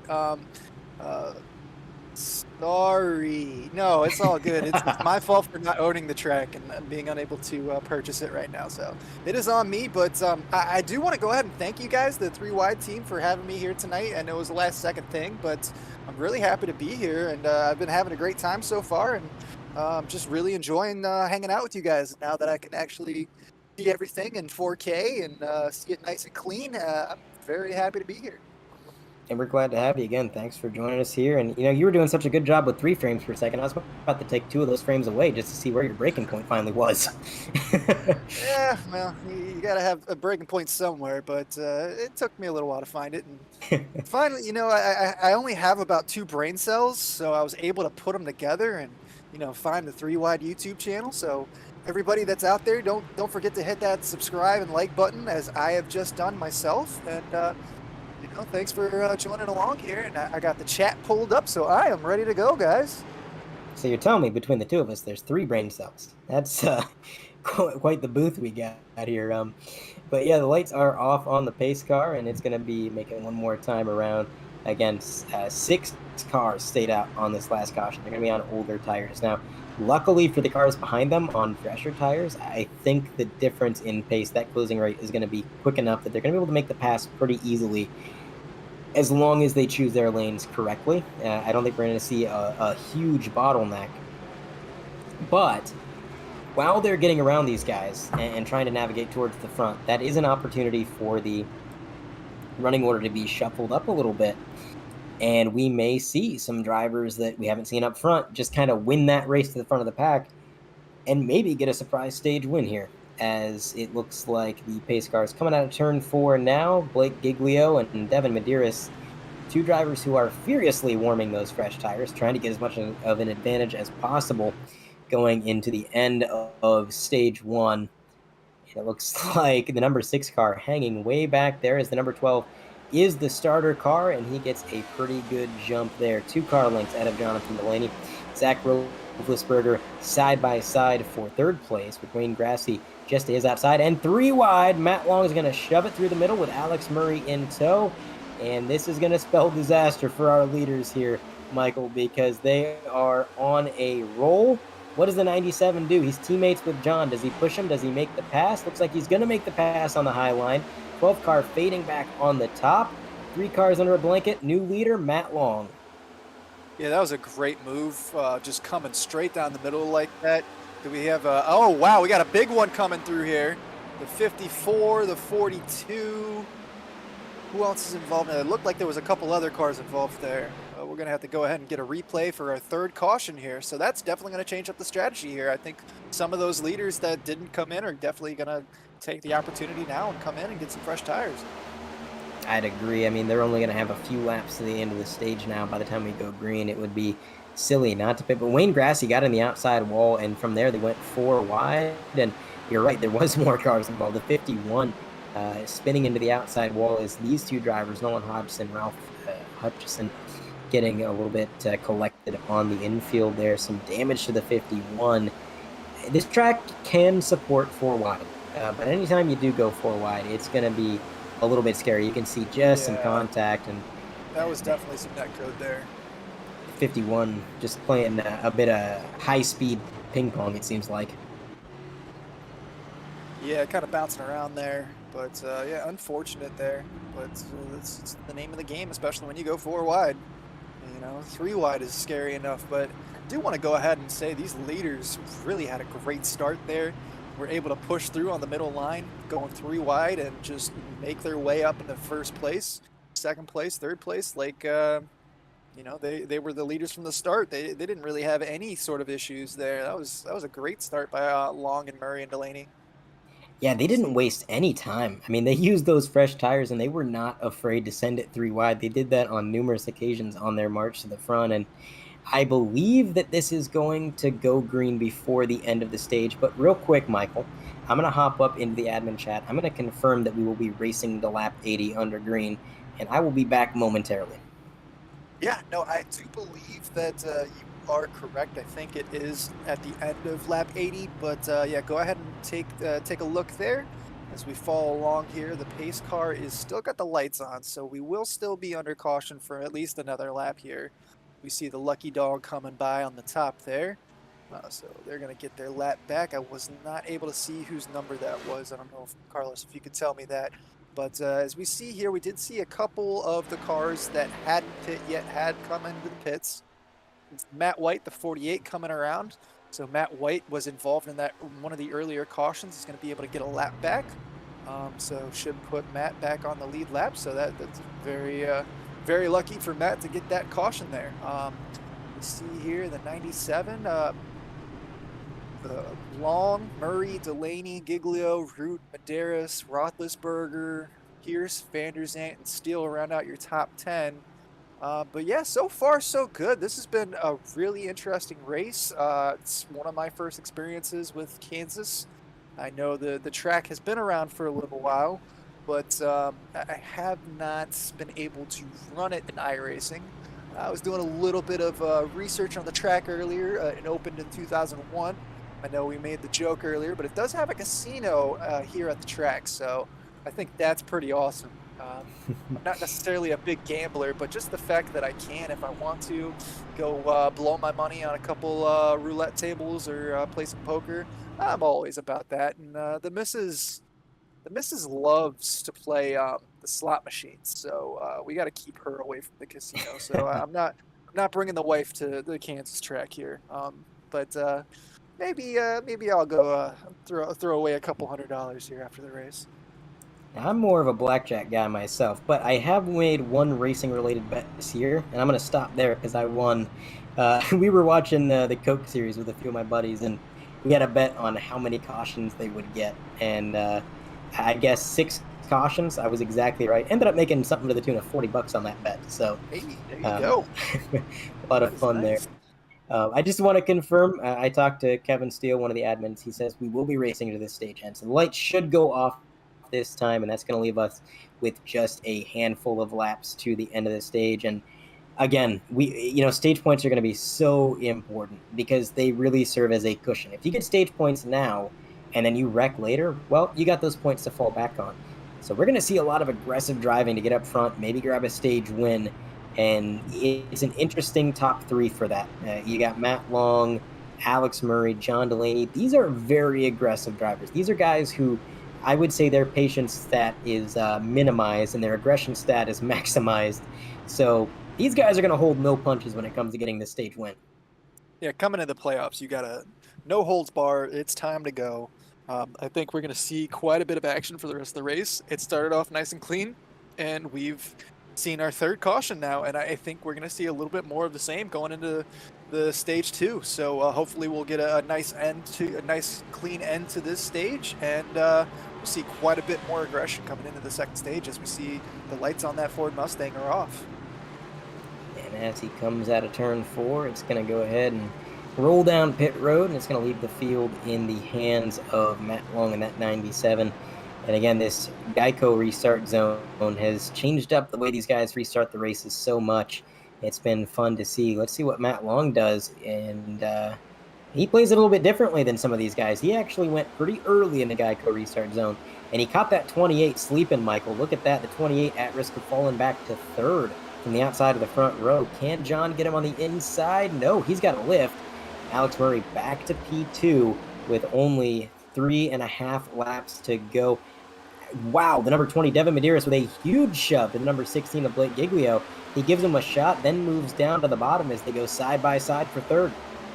Yeah, I was actually calling with my coworker James the Daytona race, the last race of the season, and Medeiros actually won that race. That's what got him into the playoffs. So nice to see Medeiros up here in 5th place. He definitely hasn't been quiet tonight. Seeing him moving up the field here, it's nice to see. Yeah, that win not only got him into the playoffs, but it got him into the playoffs by the narrowest of margins. Even if you get a win, you still have to be in the top 25 in points. And he like got just enough points. 27 right before the race. He was right on the edge there. Yep, just on the bubble. He got just enough points with that win to move into the 25th position, and the win locked him in. And ever since then, like you said there, Michael, he won that Daytona race in really impressive fashion. And then ever since then, he's turned up the heat. He's been really good in both playoff races so far. The biggest thing I gotta say Devin really has to focus on is patience, right? We've got drivers like Kevin Steele who they weren't really worried about making the playoffs. They were pretty confident in their ability to get here just on consistency alone, and that consistency is going to continue to pay off through the playoffs. And I know Devin is a bit of a short run driver. He likes to go fast and go hard, but if he can really just keep his cool, keep the wheels underneath him for the entire race, he can definitely get another win here in the playoffs. As we are on the white flag for the stage, we're going to go 3 wide for second place. The number 16 thinks better of it, backs out, and that's going to put him 2 wide for second place as the 97 gets loose, concedes second place to RJ Root, and the stage winner is going to be Alex Murray in the number 28, and the stage caution comes out pretty quickly. Again, we have to wait usually till the top 10 has crossed the line for the stage caution. Well, the top 10 was all bunched together. The results for the top 10, the drivers who actually got stage points that time, Ryan Samuelson in the 81 sneaks into the top 10. Kevin Steele, P9, Alex Van de Sant in 8th, Cameron Stone, Brandon Pierce, Blake Giglio, Devin Medeiros winds up 4th, Matt Long 3rd, RJ Root P2, and of course, as we said, Alex Murray grabbing that stage win, getting himself a bit of a buffer here, and maybe now not having to worry so much about maybe any misfortune down the road. Yeah, you saw him weaving quite a bit down the backstretch as they were trying to go 3 wide. Kind of hard to decide what lane you want to block there. And in the end, I think he just decided to just go for whatever lane he felt the most comfortable with as far as his pace. So great stage win there. Great second place by Root. We haven't mentioned him too much. He's been kind of staying around the top 10, 15. But great way to push himself up into the front. We see Medeiros coming in 4th place. Giglio, who has been at the front of the pack here, falls back to 5th. So that's a little frustrating for him, but still solid stage points. For sure it is. And now we're going to be seeing who comes down pit road. I don't think a lot of drivers are. Most of these guys recently pitted. There's absolutely no reason to waste a set. But as I say that, looks like 2 drivers up front will. RJ Root and Alex Van de Sant peel off into pit road. Kevin acted like he was going to come down the pit lane, but then kind of faked it out, juked back to the other side of the commitment cone, and up to 3rd he goes as the majority of the field, except for, well, no, look at this. We got a lot of drivers. Tanner Marty, Adam Benefield, Brandon Pierce, John Delaney, all these guys coming down to get fresh tires. Of course, some of these guys, Michael, were on really old tires. We're going to try and have a word with our stage winner if we can pull him in. He's not pitting, so we don't have to worry about that. Let's see if I can maybe locate him here. Yep, there he is. 1 minute. Oh, I thought I found him. There he is. Alex Murray, you got a copy? Yes, sir. Well, Alex, I said early on that you were going to be a contender in this race because this track really rewards an aggressive driving style, and you kind of come off to me as a very aggressive driver, and so far, it's paying off. You got a lot of pace out there. How you feeling about the car, man? Car's on rails, really happy with it. See what we got for the rest of the race, but stage 1 win and the championship playoff points are always a plus, so at least we can say we achieved something tonight, even if everything goes south after this. So got to thank BD Technology Group and CPG Graphics for being on the car tonight. Hopefully we can get it in victory lane for them. Absolutely. Now, this track seems to be eating tires. The tire wear is absolutely exorbitant at this track. How are you feeling about the long runs, and do you think you maybe got that tuned in? I think we have good long run speed. I mean, those 30-ish lap runs, we started to kind of pull away from a couple guys behind us there, and just hopefully we can keep it up throughout the night. I know the track's cooling off, so we'll see what happens when track cools off to the mid 90s. All right. Well, again, congratulations on the stage win. We'll put you back with your team, and good luck, Alex. Appreciate it. Thanks, guys. Alex Murray out of the booth there and feeling pretty confident, sounds like, Michael. Yeah, no, he sounded like he was very comfortable with his car, so that's a great sign. Go ahead and win that first stage and still feel comfortable, especially, I know you were saying it earlier, and that I want to hit on it, those long stage runs. He said that his car was on rails and he was starting to pull away around lap 30. That is just the sign of confidence, the sign moving forward that he is comfortable with his car, because that's what we were kind of concerned about earlier. Is it wasn't going to be the short runs, it's going to be the long runs. Who's going to be able to stay consistent on those long runs? Who's going to be able to adjust through their setup and adjust through the way that the tires are degrading, moving through, from lap 10 to lap 20 to lap 30 to lap 40, who's going to have that advantage? And it sounds like Alex Murray's definitely got that locked down. Yeah, I mean, we mentioned early on how important long run speed was going to be because it's so difficult to save here. And I think the guys who have that figured out are going to have a huge advantage. And Alex Murray is one of those drivers. Lights are out on the pace car, so just one more time around. Then we're going to be starting stage 2 of the race. And see if we can't maybe get this running order jumbled up a little bit more. As like Alex said, the track temp is going to continue to change, and as the sun goes down, we're not going to be finishing this race under the lights by any means, but we are getting progressively further into the afternoon, which means temps are going down.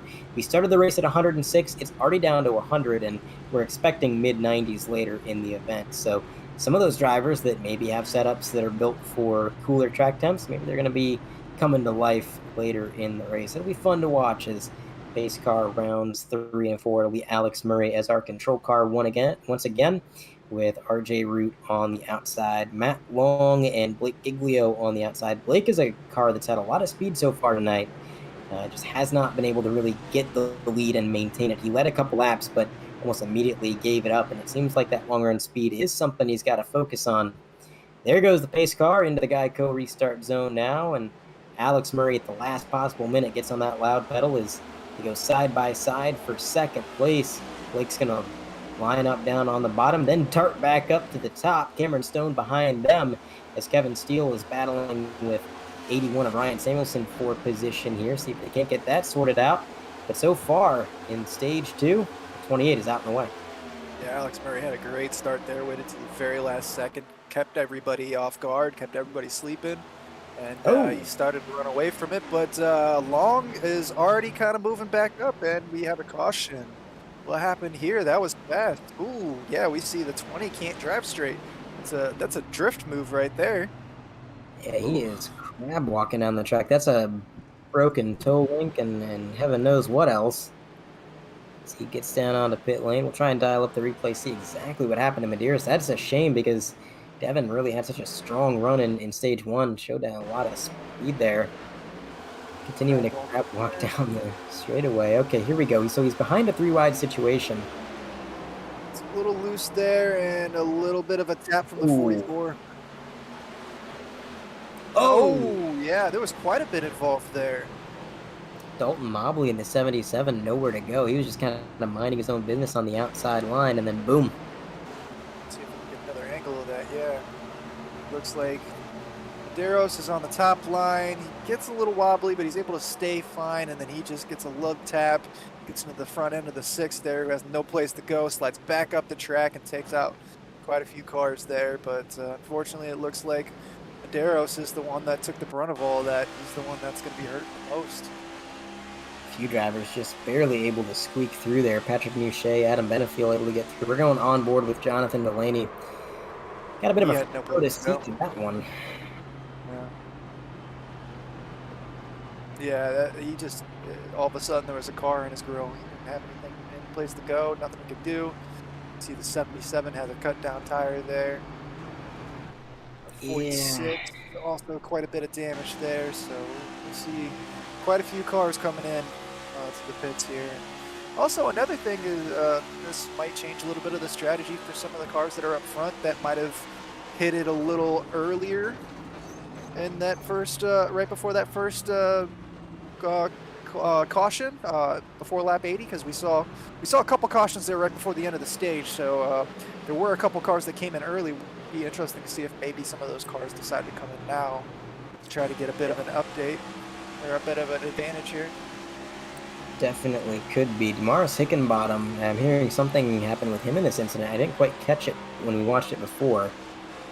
Oh, man, he just... Oh, wow. I can't believe he got through that, Michael. That was razor's edge close. Yeah, that was insanely close.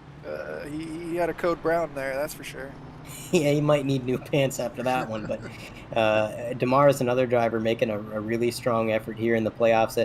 Again, he wasn't even expecting to make the playoffs, and it was like as soon as he got locked in at Atlanta, it was like he was a different driver. He just got so motivated, and He's really been having some strong performances when the luck seems to go his way. But that could have been disastrous for his playoff efforts, and luckily just barely sneaking through. But man, oh man, you were right. I think this caution did pose some strategy options for some of these guys, but seems like, Michael, a lot of these guys are just kind of taking the same strategy, and that is staying out.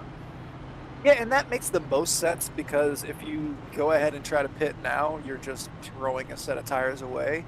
But at the same time, there might be a couple people out there that decided, you know what, I feel comfortable here. I can take an advantage on a longer run, and stop before the second stage and have an advantage towards the third stage. But it looks like most everybody, like you said, is probably going to stay out unless they were damaged in that caution there, which is probably the smartest move. Yeah, again, you gotta save the tire sets that you have behind the wall because we've had 5 cautions in 89 laps, which is honestly, I would say, above average for these guys. We had quite a few cautions compared to normal, but I think that's only going to get more crazy as the race gets closer to the checkered flag. I think we are going to have maybe a rash of cautions. You can call that my prediction for the night. And when we have that rash of cautions at the end, you want to make sure that if we have a late race restart and a short run to the end, you got tires on hand to switch to because otherwise you might get caught sleeping. Yeah, definitely. As we see the pace light, lights on the pace car have turned off, so we should be coming to the green flag here. As our cars get lined up, double file down the back stretch. So you should see the pace car go ahead and peel off here momentarily, and we'll be racing green here in Kansas. And they are going to stay side by side here. Blake Giglio in fourth, Root in third, Matt Long in second, and Alex Murray continuing to lead the way. I got to think Alex Murray maybe getting a little bit anxious behind the wheel. I know sometimes me personally, as a driver, the more I pace, the more anxious I get because I'm starting to overthink the race. I'm not focusing on my lines. I'm not focusing on driving. I'm just focusing on everything that could possibly go wrong. So I'm sure he kind of is looking forward to a long run stint to maybe get his head back in the game as pace car pulls out. There's the Geico restart zone, and he's pulled the same strategy 3 times in a row here, Michael, late in the restart zone, and yet it's worked every single time. And he's going to get out to a pretty sizable lead. Matt Long to the outside for second. Behind him, you've got another side-by-side battle. Cameron Stone, Blake Giglio. Behind them, more side-by-side. Ryan Samuelson, Kevin Steele battling it out for the 7th position. And then there's the number 12. He had a bit of a misfortune earlier in the night, kind of fell off pace early, but here he is back inside the top 10. Jason Taylor trying to make his presence known in the rearview mirror of that 81 with a little bit of pressure from Brandon Pierce. And very close racing here on this restart as we have a move for the lead. RJ Root sends it low on Alex Murray with a bit of a blink. He actually was out for a minute there, but when he came back, he was in the lead. Yeah, it looks like Matthew Long thought about following him through there too. But as we saw on that start, Alex Murray got another great start. He had another solid gap there. The only thing is, I think at some point, if he tries to continue to wait to the last second, if he's out there, that might kind of bite him in the rear end there. If he continues that same strategy, he might want to start switch it up if he gets back in the front, the lead here. But also, I would also say he likes to do that late start and then get up into the middle line. And you see the drivers that are on the bottom there kind of are able to really catch back up to him pretty quickly. So I wonder if that might be something that he might want to strategize, change his strategy on a little bit as we get further into the race here. Absolutely. Now, we do have a driver in the infield care center, Nolan Hodgson, who was involved in that incident with Ralph Hutchison and Anderson as well. He is waiting on an interview, so I guess I'll pass him off to you, Michael. Let's see what happened from his perspective. Nolan, thanks for joining us here. You're involved in that incident. Go ahead and walk us through. Tell us what happened from your point of view. Yeah, so I was on old tires. I was dropping back through the pack. I wanted to save a few because I felt like, two sets of tires already in stage one. So at that rate we were going, I did not want to use up all my sets too fast.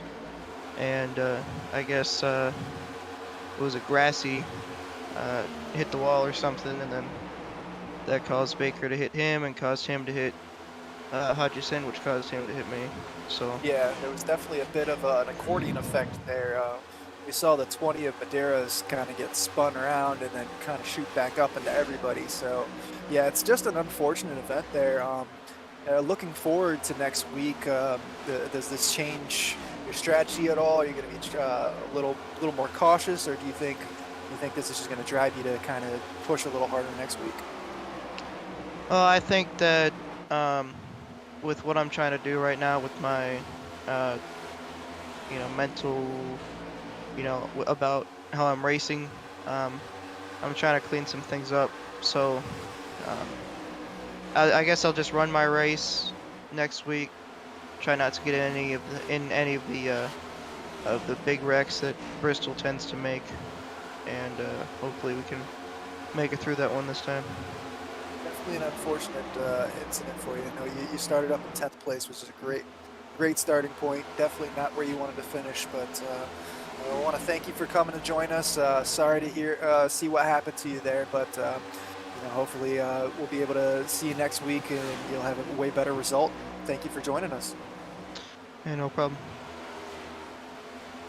Hobson out of the booth as Cameron Stone goes side by side with the number 12. He's going to be trying to reclaim that 8th position if he can, but we're noticing the power of the slipstream here, Michael. Cam's down that low line, and he's fallen back for it because the top line is where everybody was kind of gathered on the straightaway, and using that slipstream, they kind of just left him in the dust there as they are going to battle again. Looks like Samuelson maybe making a move on Kevin Steele there.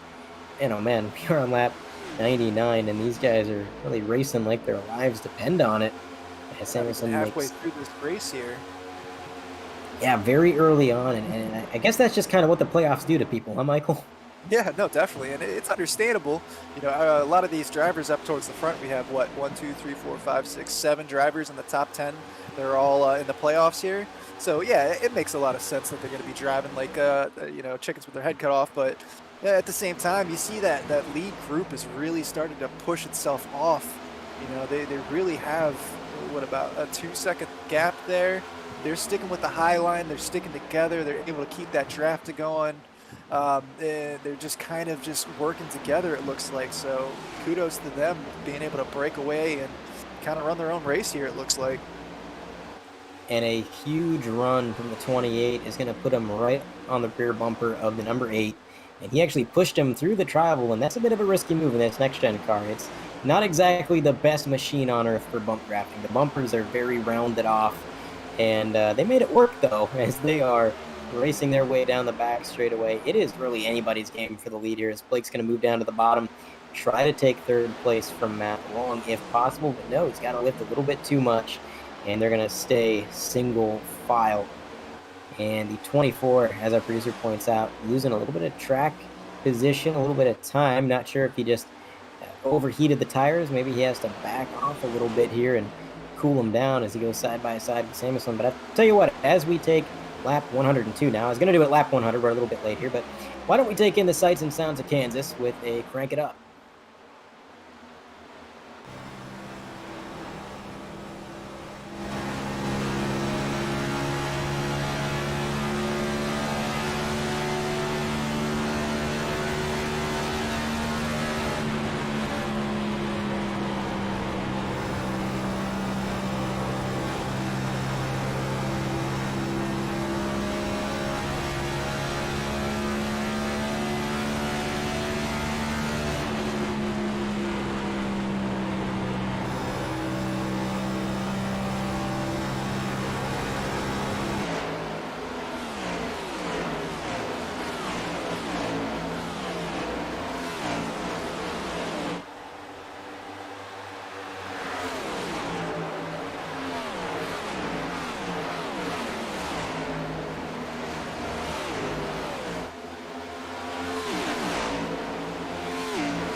We hope you enjoyed that Crank It Up from here at Kansas Speedway, taking in the sights and sounds. And I think the onboard is probably providing a pretty good perspective on just the varying lanes that these guys are running and the different throttle inputs you really have to have. I mean, you wouldn't think it with how sweeping these corners are, but if you're going to run the low line, you really got to get out of the throttle for quite a while.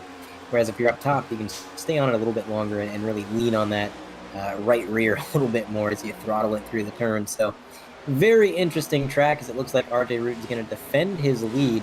But while he defends the lead, second place changes. Blake Giglio makes his move around the 28, now to the bottom of RJ Root. And for the lead, he's going to throw a slider on Root. Can he complete the pass? Yes, he can. New leader for the first time since, I would say, about lap 4, Blake Giglio. But will he immediately lose it, as it looks like the number 8 is crossing back over? Yeah, that was a very nice move by Giglio, but it's kind of leaving the door wide open for RJ Root there. You see the 3 cars down there working the bottom line as Giglio kind of stays up on the high side. He's able to carry more speed through the back straight and the front straight there, but those 3 working together, you got to wonder how strong that draft is gonna be here and whether they're going to be able to push through. It's definitely going to be a big factor. The slipstream has been surprisingly important, as we've kind of mentioned, and again, you don't really see that at every mile and a half. It's something these guys gotta really get used to and learn how to use at this track, because it is something that if you learn how to use it correctly, it's going to be a huge advantage for making overtakes. But this battle for the lead isn't over, Michael. It looks like the number 8 is right on the bumper of Blake. He forced him to drive it in really deep, and that opened up the bottom lane, but can he get there? No, not quite. I think we're at the point in this run here, Michael, where the bottom lane is just the car's getting too tight. Yeah, but like you said, it'll probably loosen up here soon, so it'll be interesting to see how this pans out. So we had 5 cars up front there, but it looks like Anderson or Hall somebody fell off the pack, or did we only have the 4 cars there? That might have only been 4 cars up front, but they really are starting to really pull away. The 4 of them kind of working together there, but yeah, as the run goes a little longer, as we see Long trying that high line now. And let's go ahead. We got a replay coming through. Go ahead and take a look at that from Carlos. 0-0 is getting, like you said earlier, just getting stuck on that wall. Yeah, once you get on there, and it's so difficult to dislodge that car, and then almost immediately down to the apron, and then, oh, bad goes to worse, bad goes to worse. Oh, no. That is just frustrating as he backs his way down the pit lane. You got to be careful. You don't want to get a black flag for that one. It's really interesting to see, like, these guys out front are really choosing to either run that high line and the other 3 are going to stick to the bottom line, but nobody can really pull away or get a move made. They're just kind of, no matter where they are, they're just kind of sticking together no matter what they do. And it's almost actually bringing the 5th place and 6th place cars of Anderson and Hall back into the picture. Yeah, you know, a little it really is kind of bringing them back in. And if they keep battling like this, it seems... Oh, Blake in the wall. He's going to lose a little bit of time. Can he defend? No.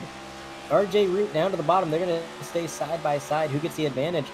We're riding along with the number 28 now, Alex Murray. He's watching this battle unfold. And the question in this situation, as always, Mike, was who do you go with? Oh, no. Well, you don't go with the number 8. There's your answer. Right there. Able to save it, though. That was a good save, but, man, that's got to be scary. Wonder if we're going to see some of these leaders coming down to the pits here. And you know what you said earlier, Michael, was oddly prophetic. You said the car is going to start to get looser, and oh, there it was. I think we're at that point in the run, because that car looked to be a bit of a handful on exit. Side by side for the lead now. Blake up top, the number 28, Alex Murray down on that white line, trying to use it to his advantage now.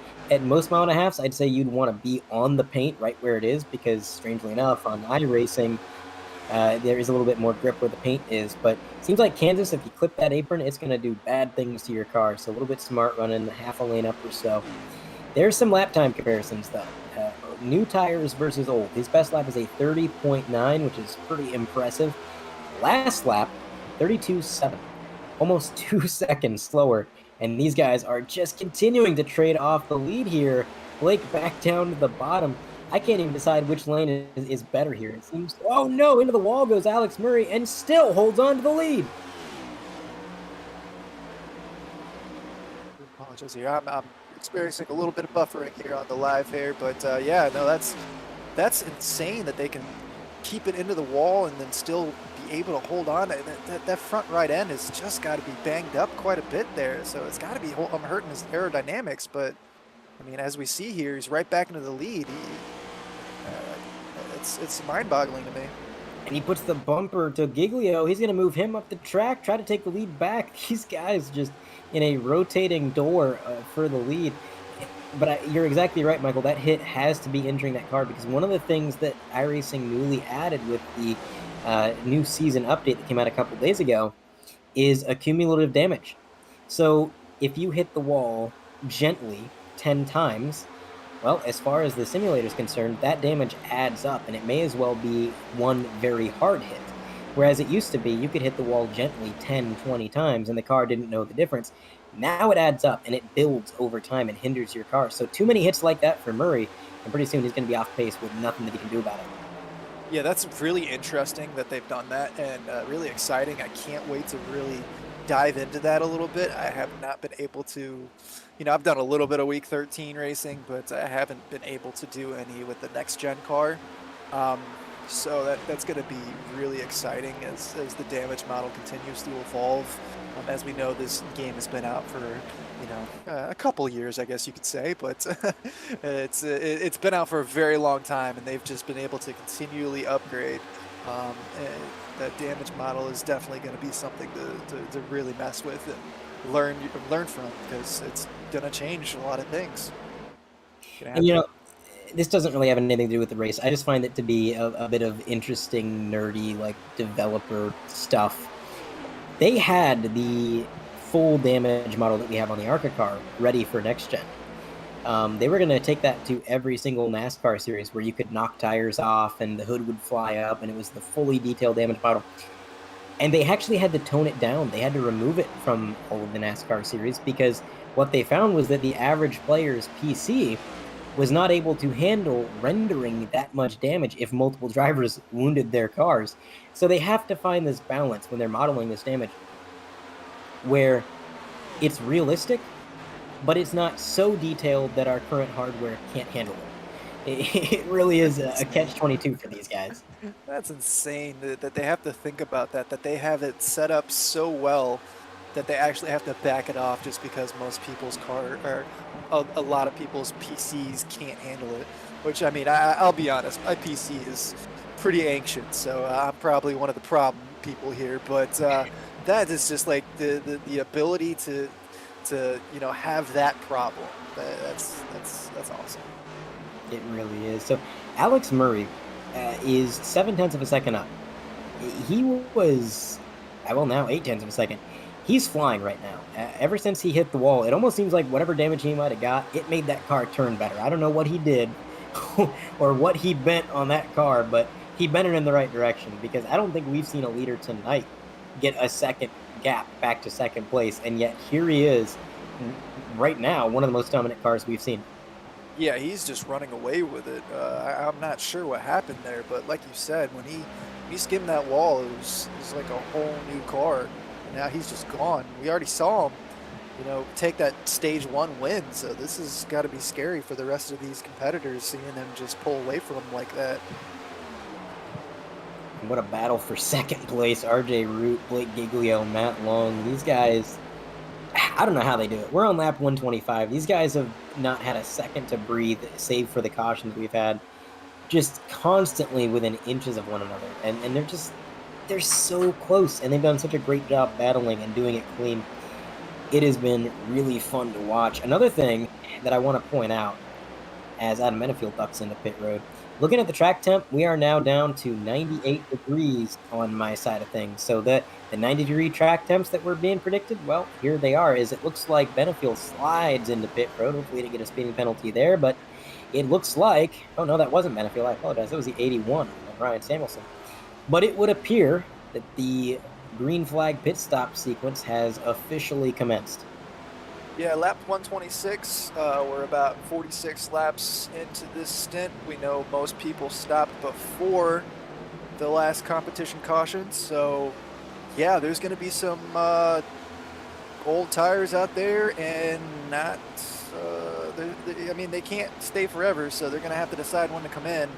But it's going to be very interesting to see how these pit stops kind of pan out, and I'm really interested to see when Murray's going to come in, because he's already built up almost 2 seconds.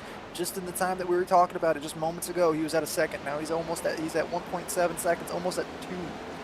That's insane. He is just running away. Yeah, the pace that he's found on this long run. He sounded confident in the interview about his long run pace, but even with his confidence, I don't think either of us could have predicted this. This is crazy how fast he's gotten. And the thing is, though, he's got to consider ducking into pit road. As long as we stay green, these guys that are pitting now are going to be 2 seconds a lap faster on average. That is huge here. And they may well cycle out ahead of him and be able to kind of overtake his lead that he's got. When you've got really fast drivers behind him that have already ducked down the pit road with fresh tires, and it looks like John Delaney is going to lock it up. I think he might have got it woed up in time. I don't know. That was going to be real close. I think he was. I think he was going a little fast there. But it's funny you say they're going to be losing about 2 seconds a lap for these newer, faster tires. We see the 97 looks like he's a man on the mission here.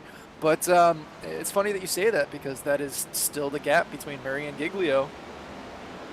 Yep, and as we take a look here at the Tinder car, number 26. Yeah, they have some interesting paint schemes. I always like the old Ricky Rudd Tide scheme. I know Ricky Rudd wasn't the only one that ran the Tide. Oh, no! Yellow flag in the middle of the pit sequence. This is going to trap a ton of guys a lap down. Yeah, that's not what a lot of people wanted to see. Now, they will be able to take a wave around as long as everybody in front of them pits, but that's not a guaranteed thing. Looks like RJ Root might have had an issue. He was trying to come down to pit road, and the banking. He got 2 tires down on the apron, 2 tires up on the track, and it just got him sideways. Yeah, but he was able to save it. I'm kind of surprised that we got a caution flag out of that, because he was down below the apron. Well, right when he got loose, watch behind him. I think somebody passes by, and yeah, right there. Okay, now that makes sense. I think the game considered, well, he's at this angle, this guy passed by, that's a yellow flag. Yeah. But you're right, he was really far up the track. Personally, I think if that was a human call, that probably wouldn't have been a yellow, but as far as the game is concerned, we'll go on board. And again, that transition. As soon as he touches the apron, he gets a little flat, and I think it's his rear right tire was still on the banking, and that just threw him around. And these cars are so low to the ground, you really got to watch out for those transitions. We got the leader coming in, Giglio coming in, Taylor coming in, Van der Zandt coming in, White coming in, Hoytsma coming in, Roethlisberger coming in, Stone, Baker, Root. 13 drivers currently on the lead lap. We'll see who stays out, because this is obviously going to change our leader here. Well, actually, it may not, because I believe all of the lead lap cars came down pit road.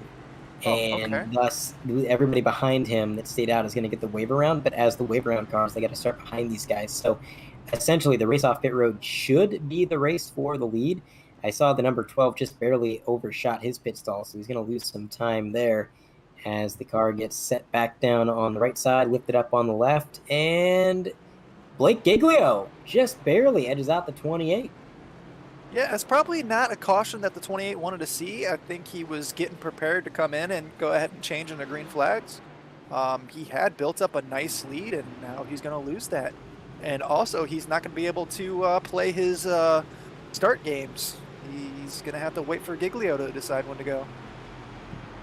And, you know, I got to be curious about what Giglio's going to do with this opportunity here, because we've seen him take the lead numerous times, but it seems like he almost always gives it up almost immediately. It's like that car is actually kind of built for the dirty air. Like, it handles at its best when he's following along somebody else. When he gets out front, he's got clean air. It seems like the car just doesn't have the pace. So with an even playing field, fresh tires all around, what can you do with it?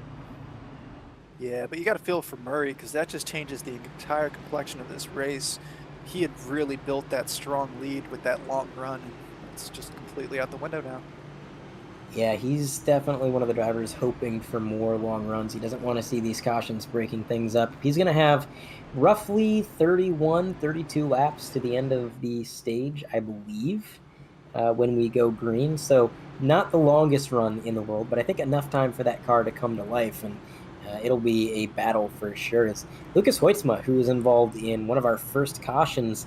He was running back in the 20th position or so prior to this caution, up to fourth place now. Let's see what he can do now that he's finally got some track position. Kind of spent the last portion of the race grinding his way back to the front, but just a bit of a shuffle in our running order so far. As we've got White in the 48, he's in fifth. We've got Jason Taylor back up to sixth. Alex Van de Sant, we haven't really talked about him tonight. He's going to be restarting row 2 inside. Yeah, Vanderson's quietly just had a consistent light. Every time I see his name, he's someplace in between 15th and 5th. So he's definitely been consistent. He just hasn't been up really towards the front, but this is going to give him an opportunity to really put a stamp on this race and see if he can, you know, fight with these leaders here. We know that he's not in the playoffs, but that doesn't mean he doesn't want that checkered flag.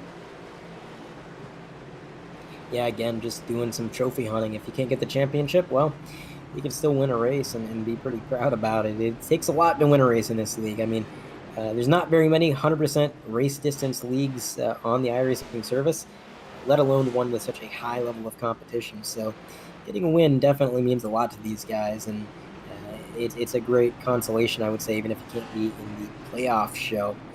But so far, it looks like our wave around car, Bryson Alexander, he's going to be racing his way around the track, getting to the tail end of the field, back on the lead lap. And the pace car, rounding its way down the back straightaway, well, it is going to probably turn its lights off this time. But I'll tell you what, we'll throw it to a short break, and we will be back to drop the green.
All right, pace car working his way into turns 3 and 4. We're going to be racing momentarily. Blake Giglio is going to be the control car with Alex Murray in unfamiliar territory on the outside. Not going to be able to be the control car, and not a position that I envy. Sometimes being the second place car on row 1 is the most difficult position because you can't see the car next to you.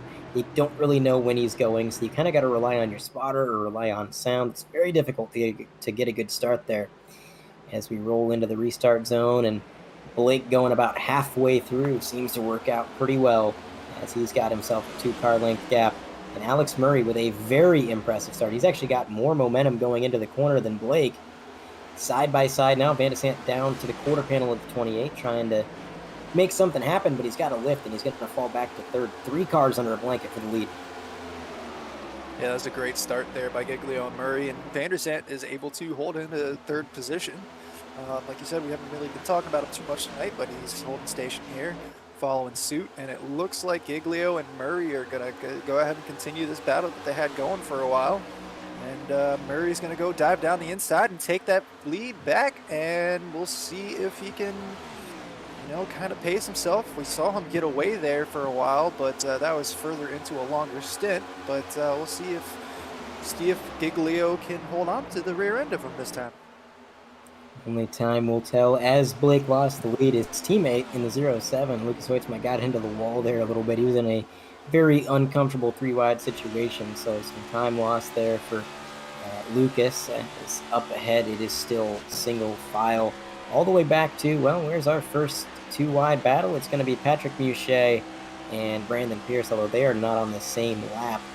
And it looks like the 29, Tanner Marty, is actually following back through the grid. He was 13th at the start of this lap. Looks like he's going to maybe drop back to 15th in that number 29. Just running the top line, a little bit off pace. Not sure if he's got some damage or if he's just taking it easy, trying to conserve now. But not sure now is the time to conserve. We've really only got a little bit of racing left before the end of this stage.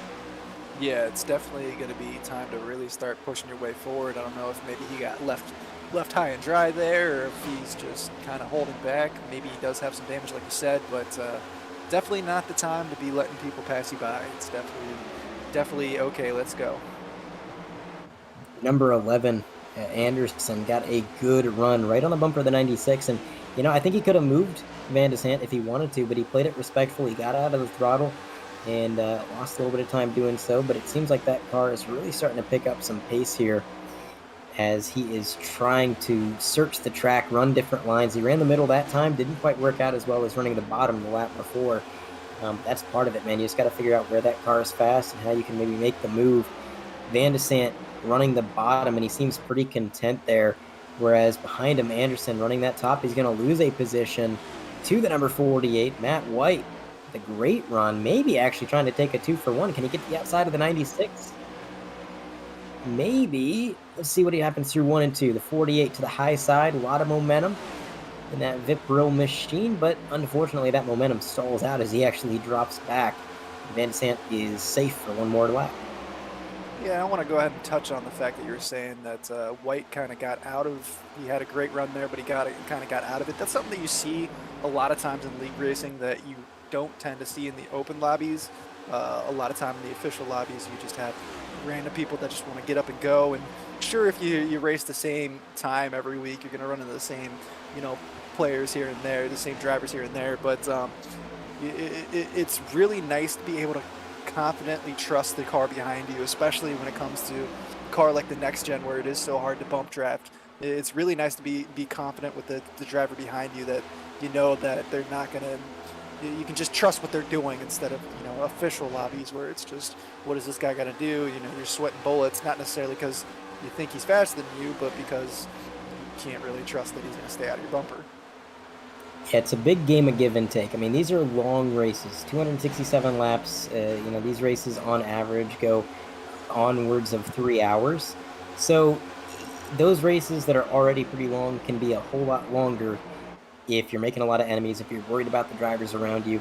If you keep it clean and you trust them and they trust you, and you know that you can just kind of get focused on hitting your marks and running your race without really worrying too much about the cars around you, that's what makes this race fly by. That's what keeps you kind of more in the game mentally. So these guys are going to do everything they can to be as respectful as they can, especially this early in the race. Again, lap 144 out of 267. We got a long ways to go. It's not the time to be making enemies. No, definitely not. You definitely want to continue to keep your nose clean, stay in the draft, keep your head down. We got, 165, so about 21 laps left until our second stage is finished here. So right now it's just kind of, pushing yourself forward, trying to make up positions, but at the same time, there's still quite a long ways to go in this race.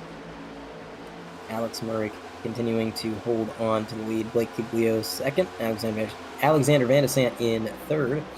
And it looks like Hoitzma, who got into the wall there, dropped back to 10th. Dustin Hall in P9. Let's shine a light on him.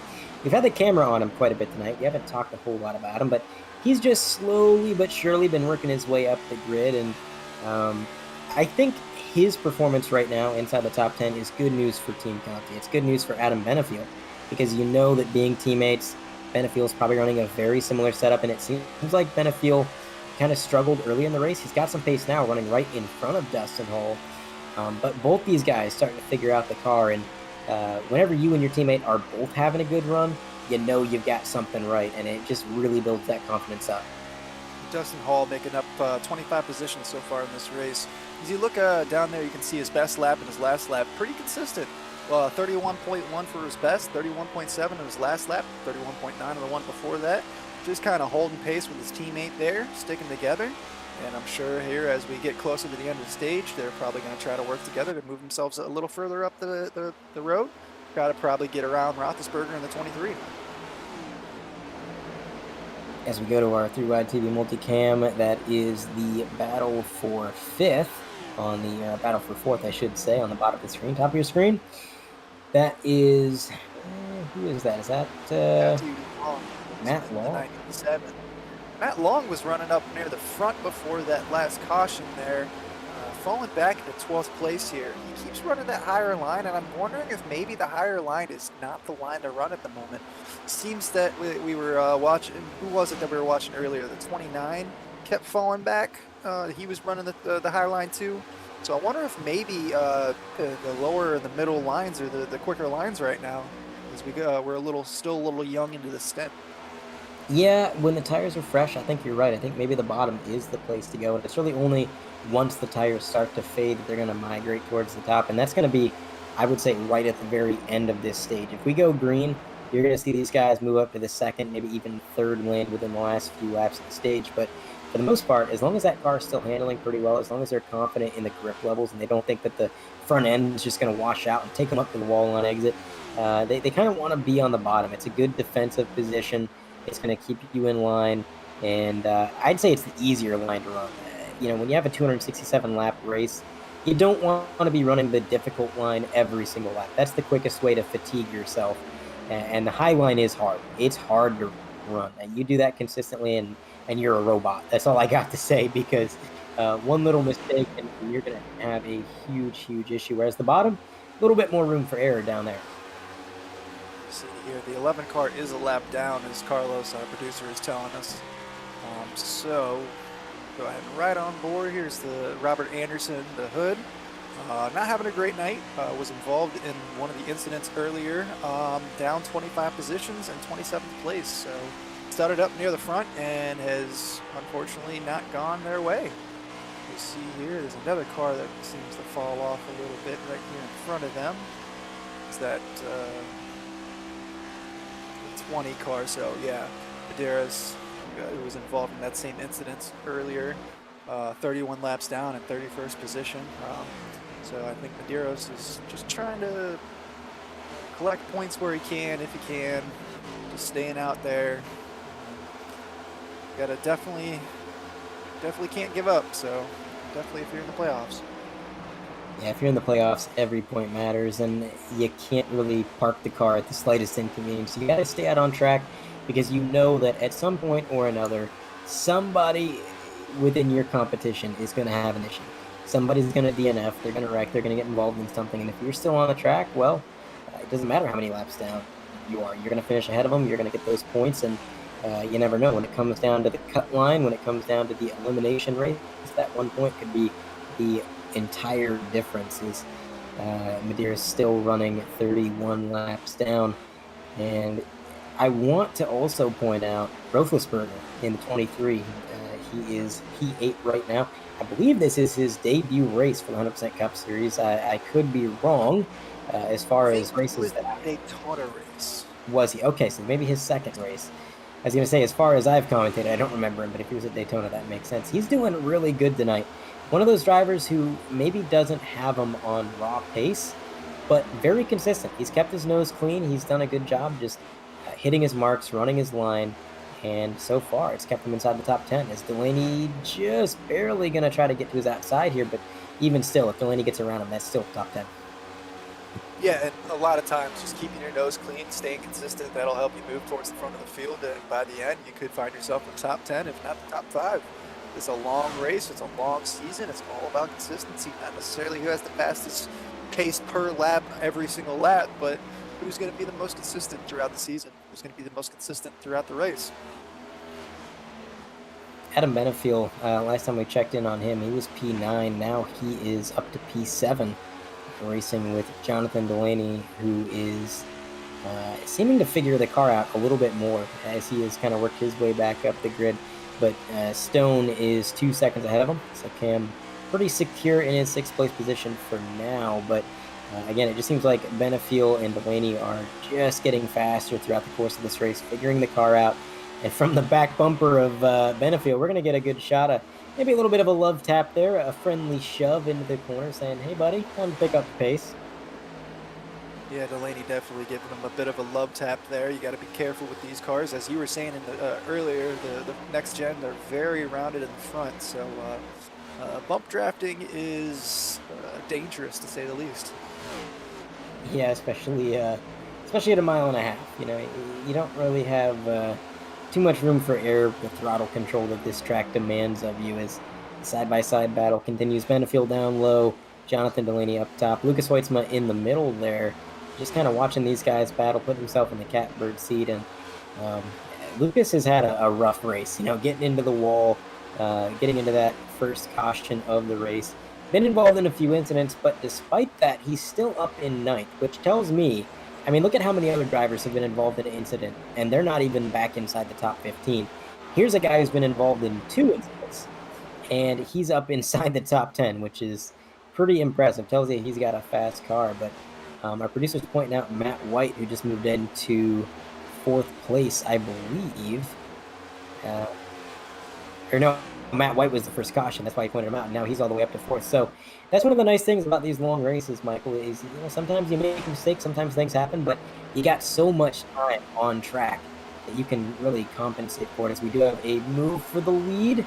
Giglio trying to play some defense here as the 28 dives down low. And are we at the point now where the bottom line is starting to fade? Can the high line prevail and maybe help him make this pass? Yeah, we've seen Murray really get stronger and stronger throughout the race. You know, these longer runs where we got the green flag out for a long time. It looks like he's right on the bumper of Giglio. He's really making him sweat here. Giglio tries that high line, and I think Murray's going to get the job done on this next turn. It doesn't quite get clear of him. He's going to have to let off the throttle, fall back in line, but you know, he's close enough where he can regroup and do it again. And you're exactly right, Michael. The 28 is just getting faster and faster. It's going to be tough to hold him off. He's got to go 5 more times around this track, and that's hard enough to do on your own, let alone when you got Alex Murray hounding you, applying pressure from behind. Here he goes again, down to the bottom, this time entering the corner with the advantage. This could be it. If he can get in deep enough, he may be able to throw a bit of a slider as the lap down car behind him. Anderson, we're riding along. He's got a front row seat to this show. And again, it doesn't quite work.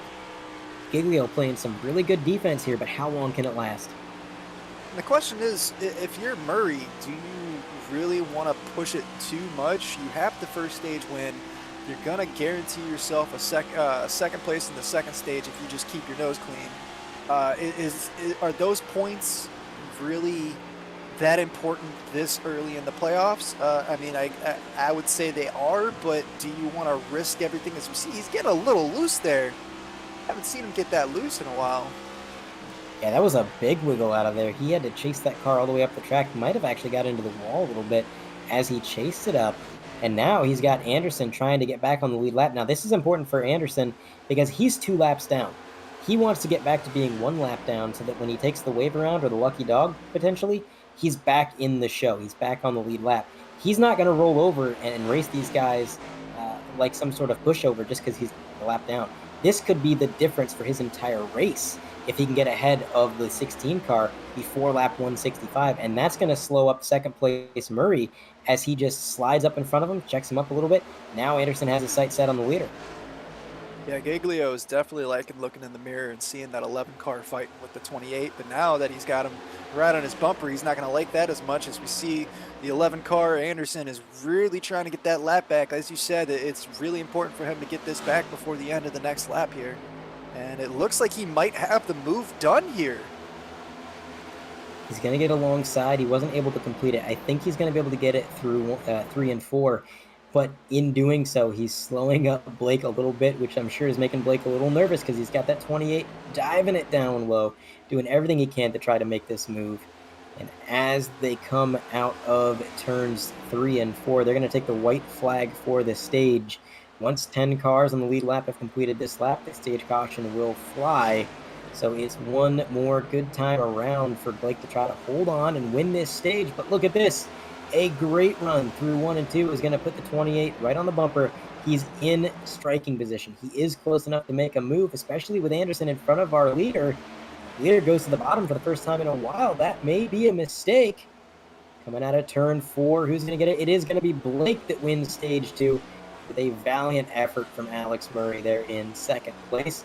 I believe RJ Root's going to bring it home third, Matt White in fourth, Alex Van de Sant fifth, Cameron Stone sixth, Lucas Weitzman seventh, Adam Benefiel eighth, Roethlisberger in ninth, and Matt Long sneaking back into the top 10 just barely. Man, oh man, that was a close race for that stage. Yeah, if you're Blake Iglio, that's might as well be a race win because you were able to hold on in front of Murray on a longer stint there. You know he's been so strong throughout the early part of the race. That's just got to be very satisfying because we know he's gotten out front a couple times, but being in the clean air hasn't always gone his way. So to be able to hold on for that stage win, that's huge. Absolutely. Now I think this pit sequence is going to be a bit of a no-brainer. Most of these guys are going to come down pit road, get some tires. I don't think you're going to see anybody stay out unless they are absolutely desperate for a wave run. But I tell you what, we'll keep the cameras on the action, and you guys can see who comes down pit road and who doesn't.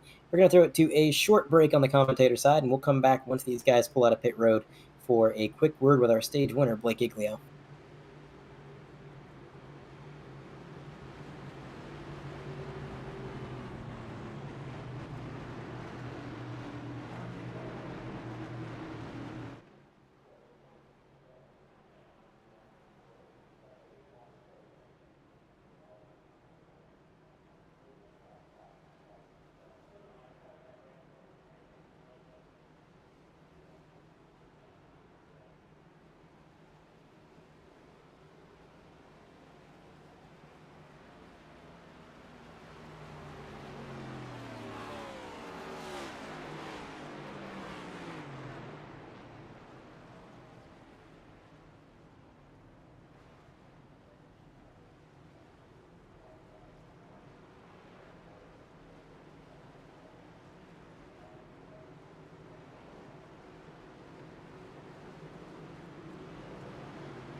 All right, we are back. Drivers are headed out of pit road. Now it's time for Michael David to have a quick word with our stage winner, Blake Iglio.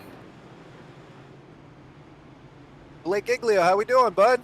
Oh, this is new. How's it going? Yeah, stage win. How was that? That was a great race there. You really held off Alex Murray there. That was awesome. How you feeling? Feeling good. I feel like we, me and Lucas tried two different things. I think I got the better end of it for right now, but I hope we don't get a long run because then we're going to be in trouble. But feeling pretty good right now. I'm thinking we can get a good finish here if we can keep the car clean and keep it up front. Yeah, no, you've definitely been doing a good job of keeping it clean, keeping it up front through the first stage and the second stage. We've seen Alex Murray has really turned the car on when he gets into the longer stages. How was your car feeling towards the end of a longer run? Right there we tried something new. I saved my stuff a little early there, and it helped, I think. I don't think we have what he has in the long run, but my point of view is if we can get in front of him, we can hold them off because the top's so dominant that it's going to take a mess up, I think, for them to completely pass you. So I think that if I can get in front here and hold my line up front for a while and ride the top, we'll be all right. Now, I was told that you had a nice little wreck yesterday in D2. Tell us about that. You centered a little too hard on the wall.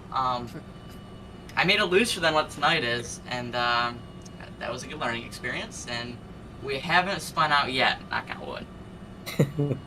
We're seeing here on your hometown. You're from Rochester, is that correct? Yeah. I got a lot of family in Western New York, and I'm a huge Bills fan, so you just became my new favorite driver there. Ladies and gentlemen, Blake Giglio, good luck on stage 3, and thanks for joining us. Yep, thank you. That was Blake Giglio, everybody. As we see here, the pace car's lights are still on, so we'll have another lap or two under caution, but shouldn't be for too much longer. And Andre, what are your thoughts on that stage 2? Well, I find it interesting that Blake said the top was so dominant, and it was. He did a good job running the top. He seemed like he had a lot of speed up there, but at the same time, we've seen a lot of drivers make some magic happen down low. So maybe just coming down to personal preference or maybe even car setup there. Yeah, he said he made it a little bit looser than he did last night, or did I get that backwards? I think he meant he had it looser last night. I Oh, think yeah, I yeah, could be wrong. yeah. Well, he seems to have it under control pretty well here. As we saw, he was up front for most of stage one and obviously getting the stage two win there. So definitely helping his playoff chances and should be able to, really take advantage of this restart here as we see the lights are off on the Ford Mustang pace car. Yes, sir. He's going to be the control car again. He's got RJ Root behind him as well as Alexander Van de Sant. He's got Cam Stone in row 3. Matt White there alongside Cam Stone. Lucas Hoitzma, his teammate, who Blake said maybe got the short end of the stick on the setup adjustments there. He's going to be restarting in 7 alongside Matt Long, who Matt Long's on a bit of a charge back up front. He lost a little bit of track position, but we know he's fast, so he'll be one to keep your eye on here for this stage start as the pace car is out of the way and the racers are underway. Blake Giglio not getting as big of a jump as he did last time. The driver who got a really good start there is RJ Root. He's able to pull alongside the 28. He may have second place by the time they come out of 1 and 2. Let's see if he can hold on to her there. Down that white line, he's going to get the advantage momentarily, but not able to complete the pass. Now it's going to come down to who can get the better 3 and 4. RJ back to the bottom, 28 driving it in deep, and that's the benefit of running that high line. You can drive it in so deep, get ahead of the cars behind you. And that's exactly what he did. Is he scrapes the wall a little bit there. And one thing I'm noticing here, Michael, a lot of shade on the track right now. The clouds are covering the track almost entirely, and we started this race in 106 degrees. We're down to 93. Yes, that's definitely going to change the traction. It's going to become a lot grippier, especially since we've been racing. We got 172 laps on the track, so it's going to be nice and rubbered in. We see the wind, a nice little 10-mile-an-hour breeze. But yeah, that track temperature dropping is definitely going to provide more grip for these cars. Something else that I am noticing, and I guess I noticed it a little too late. I saw Jonathan Delaney had moved up into 10th place and up into 9th place, so able to recover very nicely from the incident involving Medeiros earlier. So a good recovery drive for him, but looks like as I say that, he starts falling back, so maybe I should keep my mouth shut. But we've had a change of leader up front. Yeah, I said Matt Long was going to be a driver to watch on this restart. I didn't expect him to go from 7th to 1st in 2 laps, which is exactly what he did. That 97 is on rails right now. Yeah, no, he definitely took advantage of that restart. I don't know what he did for setup wise, but he was definitely falling off there for a little while, and now he is just taking command out to a solid lead there, starting 7th, just like you said, out in front of Alex Murray, RJ Root, Blake Giglio, and Van der Sant. And it's a lot of single files so far. Cam Stone, that's a driver I want to highlight momentarily, all the way back in 7th as he has the 76 challenging for that position up on the high line. But Cam was absolutely dreading this track. He didn't even turn a lap of practice until late last night after Division 2 had already ended. And he said he just wasn't looking forward to the race, didn't think he was going to have anything. Well, funny thing about that is he's running the top 10, so maybe not looking forward to it, but I think he's getting used to her.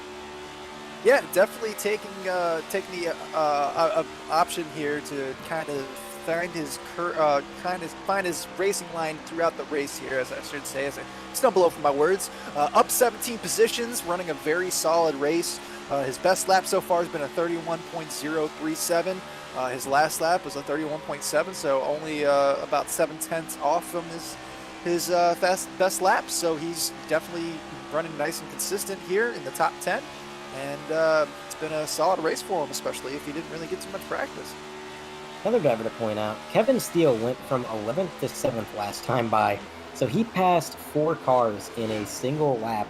Up on the high line, he has a ton of momentum. Now, when I was watching him race in D2, what he found was that if you drive the car really aggressive and really hard, right on the ragged edge, abusing that slip angle of the tire, that's when it's at its best. That's when you are fast. But I know for a fact he didn't want to do it this entire race because, well, the more you tempt fate, the riskier things get. And if you're driving on the edge for 267 laps, eventually you're going to wreck. But right now, we're under 100 laps to go. We are finally getting towards the home stretch of this thing. Maybe Kevin Steele finally decided, all right, time to set the horses loose. We're going to really start pushing this car and see if we can't make it to the end from here. Yeah, and we probably have about 2 more pit stops left, I would say. So it's going to be interesting to see the strategy. Somebody's probably going to come in a little earlier than others. Some of them are probably going to try to stretch this this stint out as long as they can. Personally, I think I would try to go long here to have fresher tires towards the end. But that's just my personal opinion. What would you do in this situation, strategy-wise? Well, Assuming we don't have any cautions, assuming we stay under group.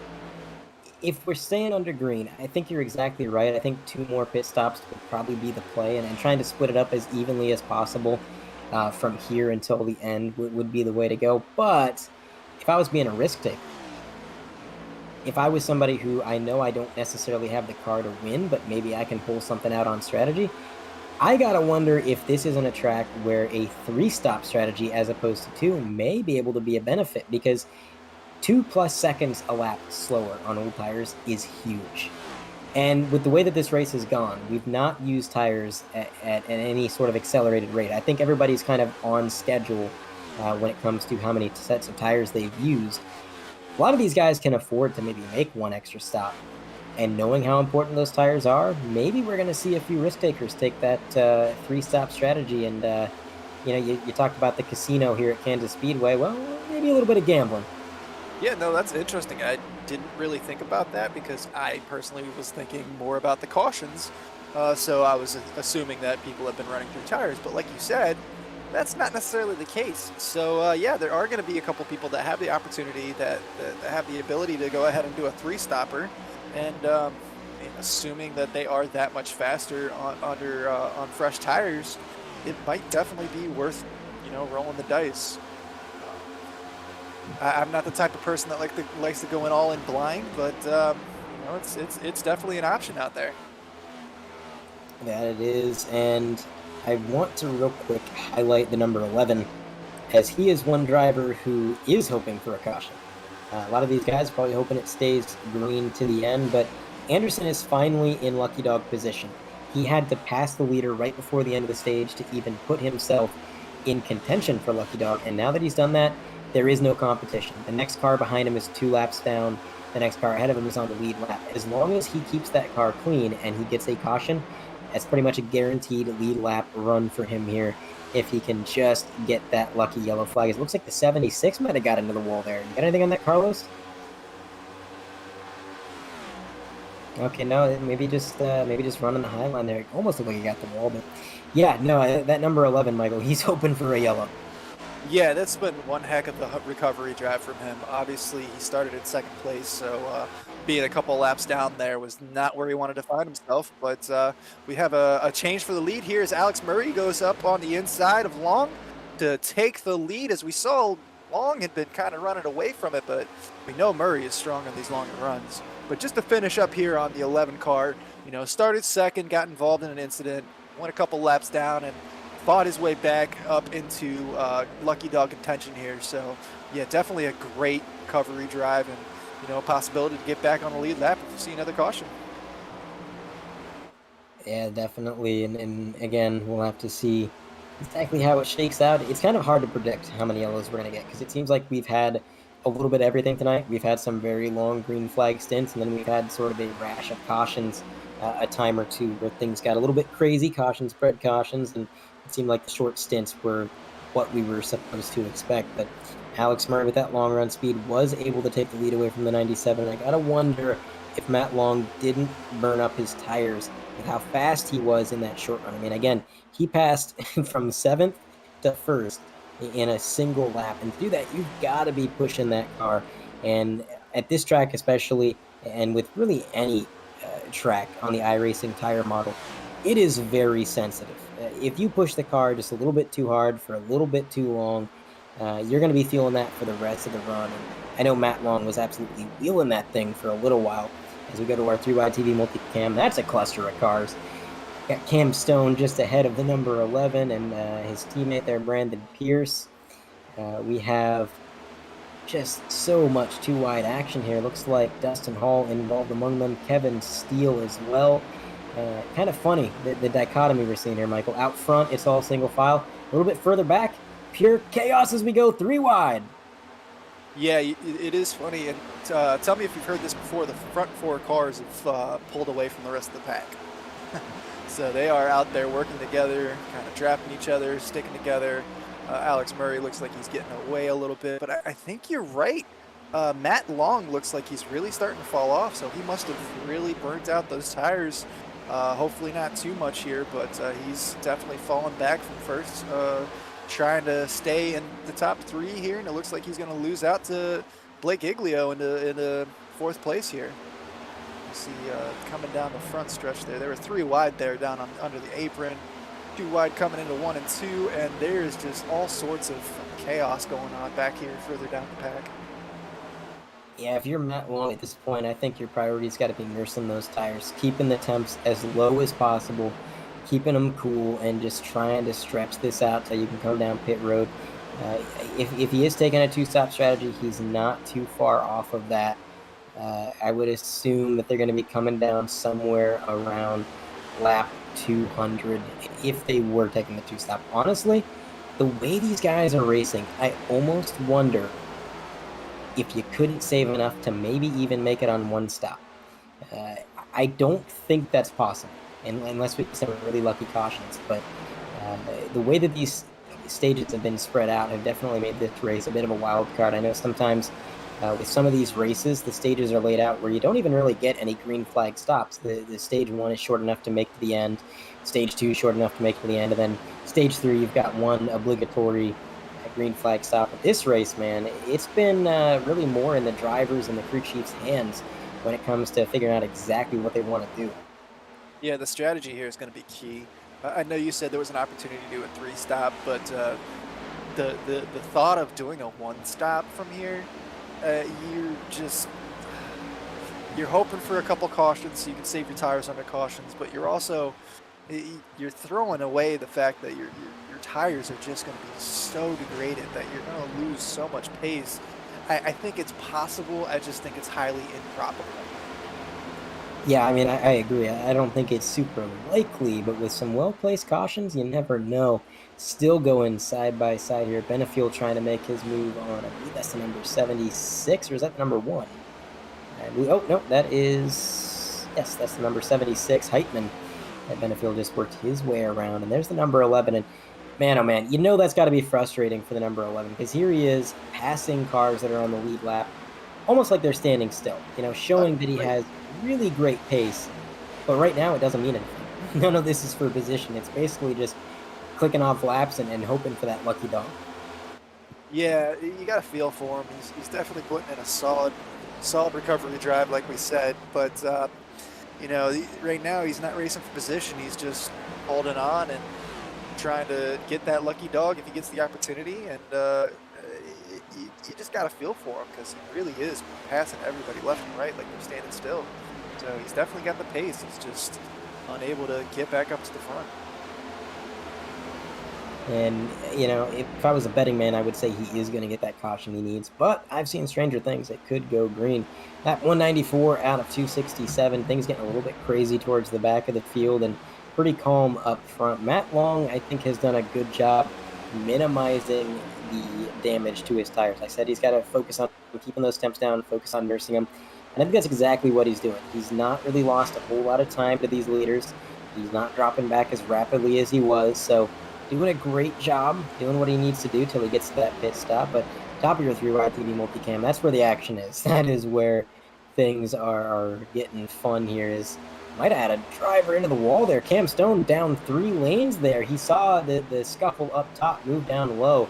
It actually may gain him a position here as he's going to get around.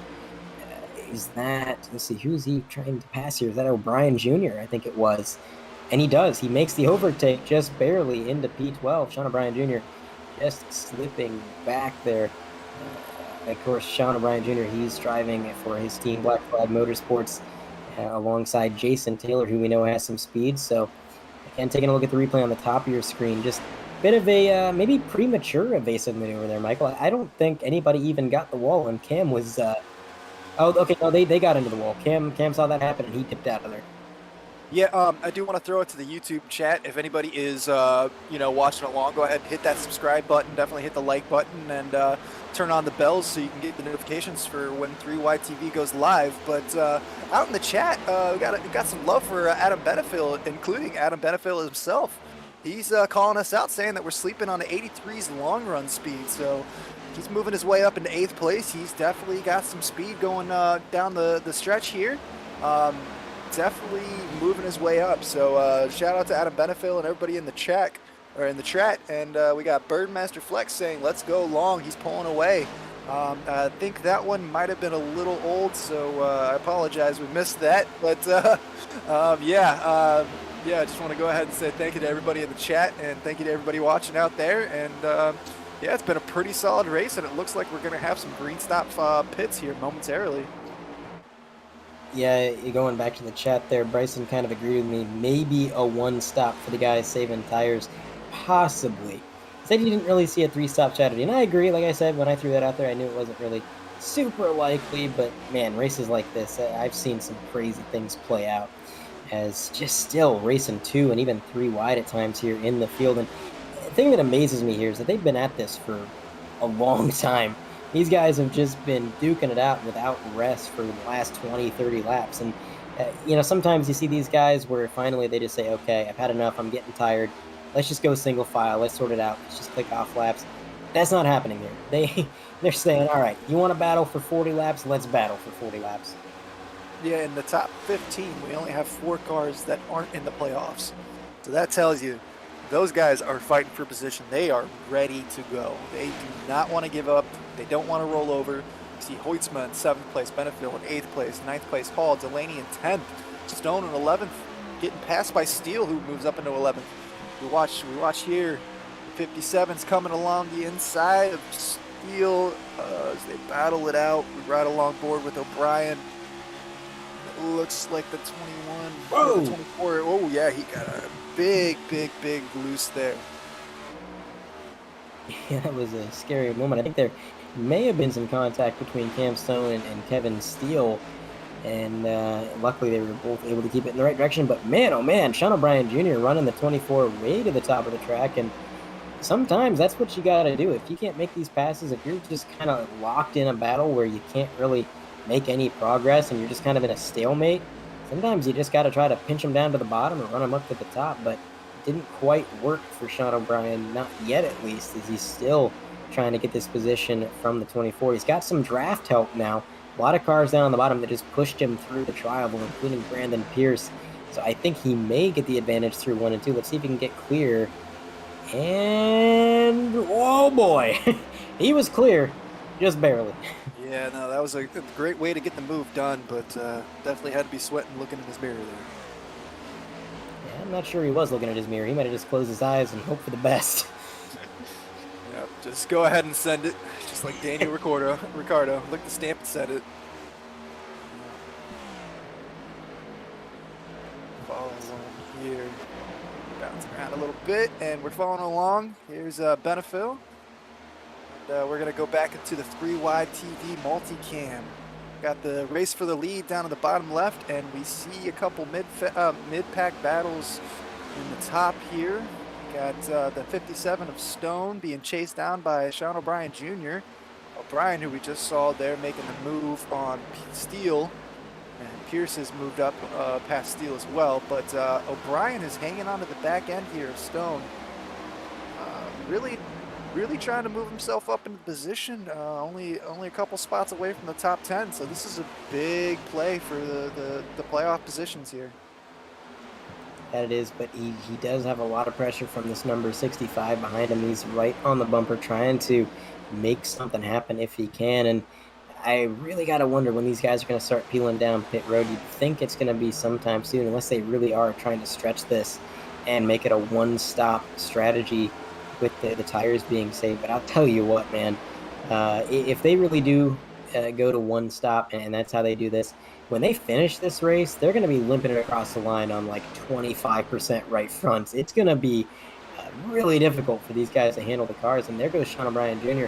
Top of your screen. Looks like he's finally within striking distance. He's going to stay side by side with the 57 right at the door, cutting down to the apron, but he gets a little bit loose, and that is going to lose the position right back where he was. Cameron Stone pulls away a little bit here. Brandon Pierce trying to kind of capitalize on that bobble from Sean O'Brien Jr., but I'm not sure he's quite going to be able to get there. Up front, on the bottom of your 3 TV multicam, the gap for the leader has closed substantially. Blake Giglio only 0.2 of a second back. RJ Root right behind Blake. These guys were starting to get separated it a little bit there. And you know, they had a big gap from, I'd say, second back to third, and then from third to fourth was starting to extend. But now, on this longer run, they're starting to tighten back up and close in on one another. And man, oh man, the battle for the lead is back on. Yeah, it's kind of the exact opposite of what we've been seeing all night long. Is when we get these longer runs, we see Alex Murray starting to really run away with it, but Blake Giglio is not letting him go. RJ Root is not letting go either. Even Matt Long is still hanging on there, still hanging on to those tires. I am a little surprised we haven't seen anybody come in yet. We are starting to really push. Let's see here. Let me do some math. I got to take my shoes off. I'm not very good at math, so we're still under what? About 40. Yeah, see, there you go. Yep. Now my brain's fried. We're about 43 laps into this stint. So we're still kind of on the edge of that. It is, I guess, a possibility for those one stops. That was a big slide there. Big slide coming from Blake Giglio, but he's able to save it. Just drops right back in the line with Alex Murray. Getting that line. I apologize. Oh, gets into the outside wall a little bit there and doesn't lose a lot of time. But again, that accumulative damage could be a huge factor here. That could wreak havoc if he keeps making these mistakes. Yeah, no, you were describing it earlier. Like I said, I would love to get in, and I think you can start seeing some of that damage, actually. I think that one was a little harder than the rest of them, so I think he is going to start losing a little bit of pace here. So it's going to be interesting to see if he can stay within, the grasp of Alex Murray here. And as this stint kind of winds on and on and on here, I'm starting to think that one stop really is going to be the primary strategy for a lot of these guys. We are under 60 laps to go at this point. So we are really starting to make some progress here. I know that these guys can go about 60 laps on a tank of gas, so fuel is not going to be a question. I thought it might be. It's not going to be. The big question now, the big factor here is tires. And we've talked about them all night. It's going to be risky. If they were to pit now and they leave themselves about a 60-lap stint at the end, I'm not sure anybody's gone 60 laps on tires. So it'll be kind of learning on the fly late here. Yeah, but this is the point where you want to push as long as you can. If you're going to make that one-stop strategy work, you want to have the fresher tires towards the end of the race. So you want to kind of push this stint out as long as possible.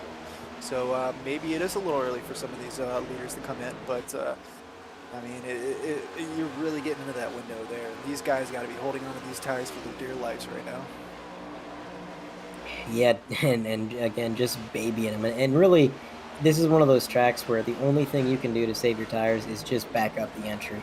Just let off a lot sooner, try to roll in a little bit more gradually, and really that's all you can do. I've heard conflicting reports. Some people have told me that the top line is easier on the tires. Some people have told me that the bottom is easier on tires. In my opinion, I would think the bottom wears the tires a little bit quicker just because you're turning the wheel sharper, you're really pinching the geometry of the car, and to me that seems like it would scuff the tires up a little bit more, but maybe it's down to setup, who knows. I would maybe be trying to run the high line, backing up the corner entry, but again, backing up the corner entry and taking it easy, how do you do that when you're in an absolute hornet's nest like this? I mean, look at this. Kevin Steele's got cars ahead, he's got cars behind.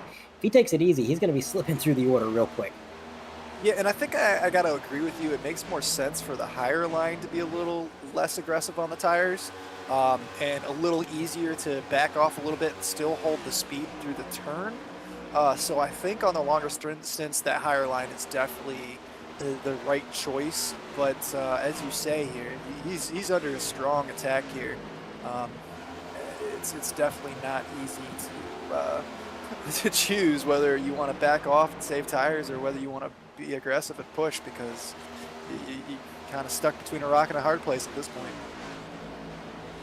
Checking back in at the front of the field, Blake Iglio is throwing some Hail Marys on our leader. I was just looking at the scoring and timing, and I didn't see the move itself, but I saw that gap dip down to, yep, there we go, 0.5 seconds.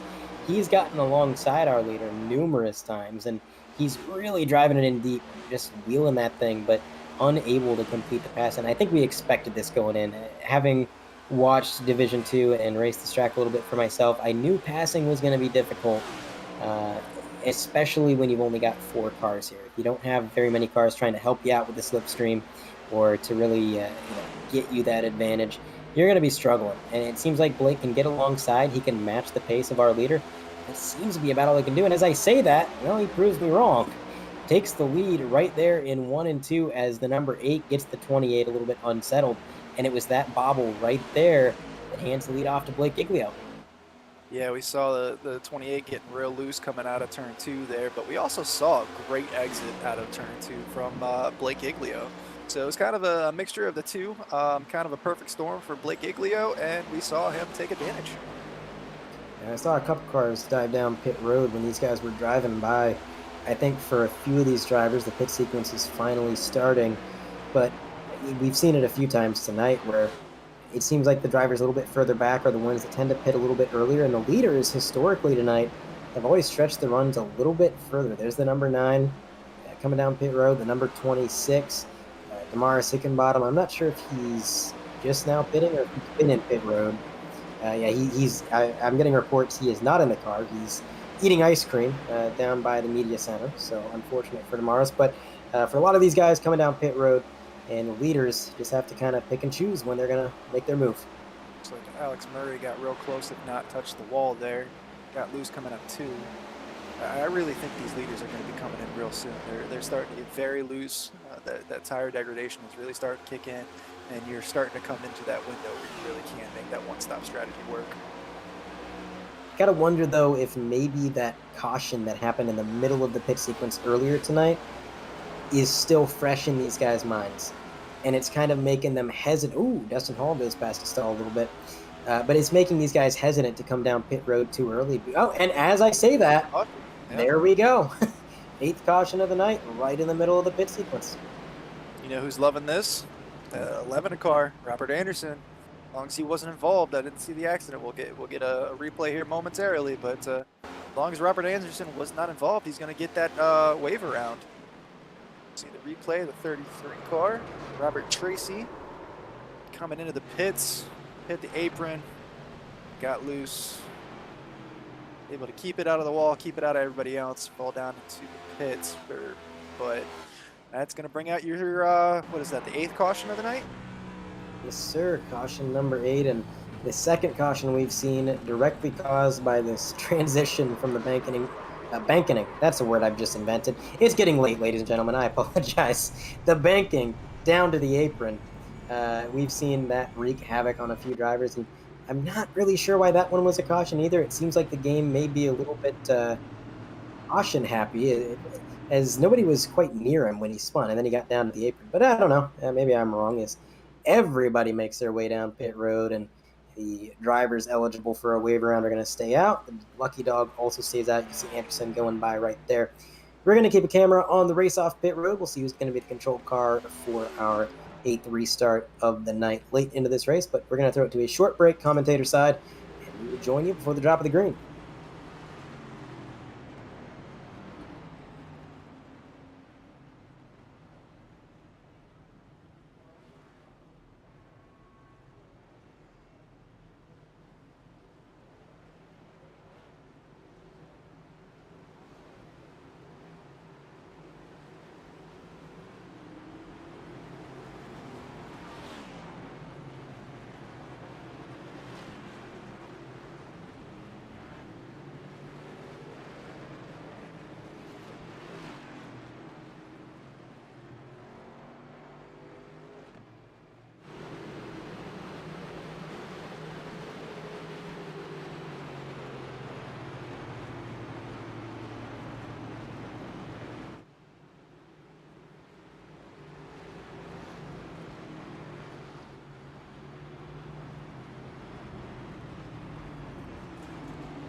And we are back as the lights go out on the pace car. It's going to be Blake Giglio as our control car. He won the race off pit road, and as Michael pointed out here before we went back back to the broadcast here, Alex Van de Sant got around RJ Root. He's going to be restarting in third here. So non-playoff car on a podium position right now.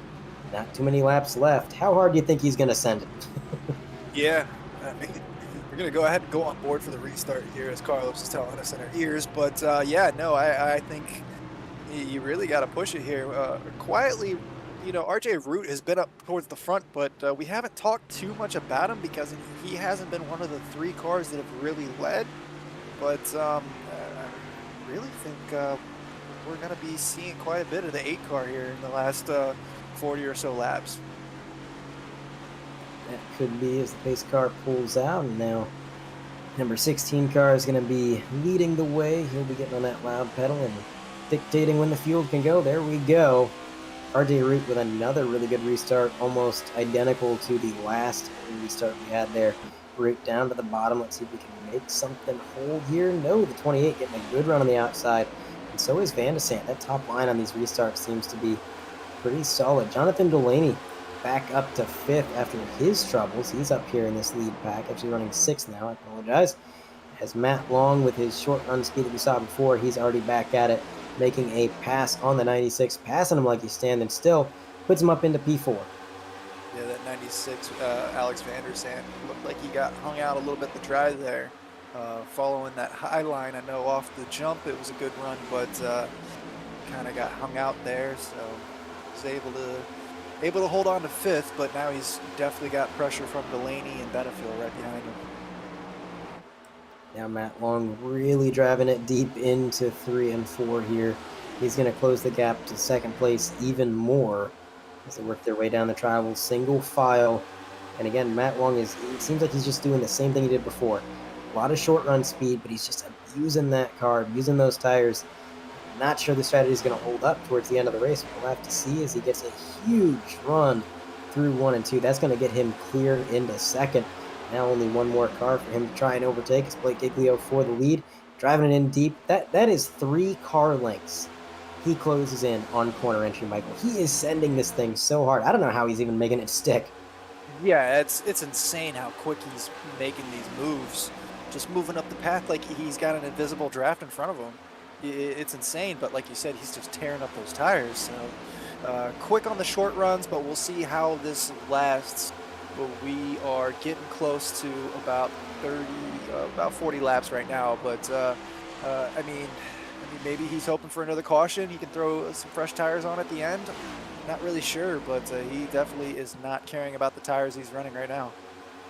And he is going to make the move to the outside. Blake Giglio trying to hold strong on the inside, but again, with that difference in pace, I'm not sure he's going to be able to hold on to it. Matt Long, a little bit of a wiggle in the middle. That's going to delay his overtake even more, which really is not good for Blake. If you're Blake, you want him to just make this move, get around you so that you can go back to running your line. You're not pinned to the bottom, because who he's really looking at right now is Alex Murray back in 3rd place. He's going to be the big competition, and so is RJ Root. He's probably expecting the 97 to fall off just like he did in that last stint, so he's really keeping an eye on that 28, and now the 97 finally clear into the lead. He's got clean track in front of him. Everybody's able to single file out. Now it's a tire-saving game. That's what this is. It's been important all night, but now it could be the difference between winning and losing. Yeah, and we saw Matt Long did get out front. He did take a couple laps to get around Giglio there, but he did get out front pretty quick, so maybe he's going to be able to save those tires a little bit more as we see him stretching the lead out a little bit. But I think I got to agree with you. We're probably going to see his tires fall off a little sooner than we see with Giglio and Murray and Root. And he's probably going to fall back into the clutches within the next 20 laps. Now, see, Matt Long is still pulling away, and I'm a little bit confused by that. If I'm Matt Long, and I know that car is good right now, and I know that I got to save my tires, once I get to the lead, I'm backing off. When you're the leader, you get to control the pace. If you push your car, the drivers behind you are going to push just as hard. But if you take it easy, sometimes they might fall in line. They're just going to ride behind you, especially if it's a track where it's difficult to pass. You can afford to save your tires and let that guy get up and battle you. Let him get alongside you, because you know that he's not going to be able to complete that pass. But he's still pushing. He's still using up those tires, and it confuses me a little bit. But maybe he's found something. Maybe he's got something figured out. Yeah, I think he's definitely pushing because he probably feels like there's going to be another caution, which, I mean, we've had 8, so 6 of them, but I agree with you. I think he's pushing a little too hard, a little too early, and I'm concerned about the tire wear that he's going to be facing here soon. Obviously, a win in the playoffs here would lock him into the round of 12. Wouldn't have to worry about the point situation at all. And so that's what all these guys up front are really hoping for, is just getting that win, not having to worry about the rest of the races in the round of 16, and just moving on to the round of 12, focusing all your efforts there, especially because it allows you to really focus on testing for those tracks long in advance. And on a simulator like iRacing, the more you practice, the more you test, the faster you're going to be. Practice makes perfect. And if you could win tonight, not worry about the next 2 races in this round, you can immediately just start getting ready for the round of 12. And when that happens, you've got a huge advantage. You're going to have a better car. You're going to have a better setup. You're going to know that track like the back of your hand. And that's something that these guys who got to focus on each individual race aren't going to be able to say. Yeah, especially since next week is what? Bristol? Nobody wants to go into Bristol stressed out having to win there. No. Bristol is a tough course. It is side by side. You're going to have plenty of cautions.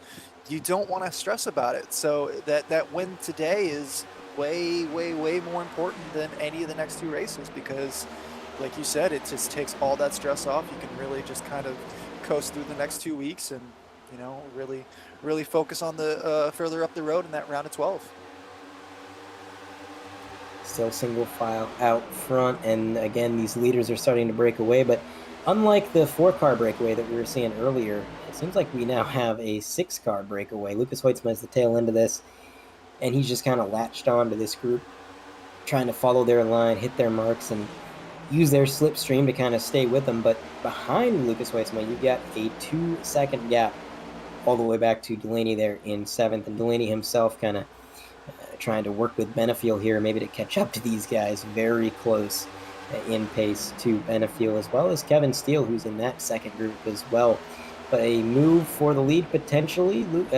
Blake Giglio going to the top of the track and trying to make it work. Can he get clear? He's got some draft help. Yes, he does get clear. And yeah, I think we both kind of called it there, Michael. I think that 97's fading. Yeah, and good news for Blake Giglio. He's got Hoitzma in 5th place now, his teammate. So this is definitely working out for him in the long term. But as we see here, Alex Murray is making it look easy going around Matt Long there, and RJ Root is probably going to make the move as well. So we'll see Matt Long fall back into 4th place, just like we saw earlier. Oh, no, he's still hanging on in the 3rd, but I have a feeling that by the end of this race, or by the end of this lap, yep, there's AJ Root getting the job done. I'll tell you what, Blake is under a lot of pressure right now. When he got around the 97, he was probably hoping that the 97 was going to put up a bigger fight for Alex Murray, that he wasn't just going to roll over and let him go. But Murray was able to do a really good job getting around him on the bottom. He positioned his car just right so that when Blake passed him, he was able to follow suit and not get held up. So great kind of tactical positioning there from Alex Murray. He's able to keep him in 2nd. And now, as the race goes on, we've got an interesting scenario playing out here, because we know that Murray's going to get faster. We know that Blake may get slower as the run goes on. It's going to be up to Blake to play some really good defense. He said the top is strong. He feels like as long as he runs the top, he can't quite make the pass on the bottom late into this run. But I don't know. Like I said, we've seen a lot of passes on the bottom line. We've seen a few drivers be able to pull that off. So Giglio has a lot of confidence, but the way I see it, the way I'm looking at this right now, if you're in this lead pack, if you're 1st through 6th, it's anybody's game. Yeah, I really think that 7 car of Lucas Hoitzma is going to come into play really shortly here. If he can make his way around Matt Long, make his way up into 4th place, that's going to give Blake Giglio a teammate to work with.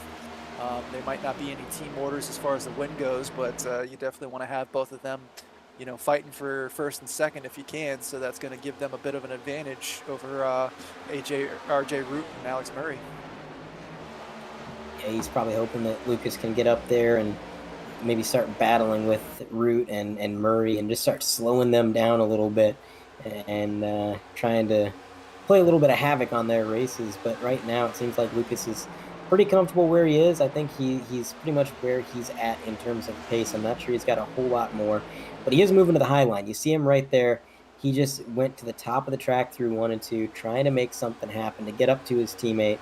Whereas the other 3 cars, 2nd through 4th, well, they just ran the bottom. So, and there you go. Oh, there goes Matt Long into the wall. Big Yeah, issue for Matt Long.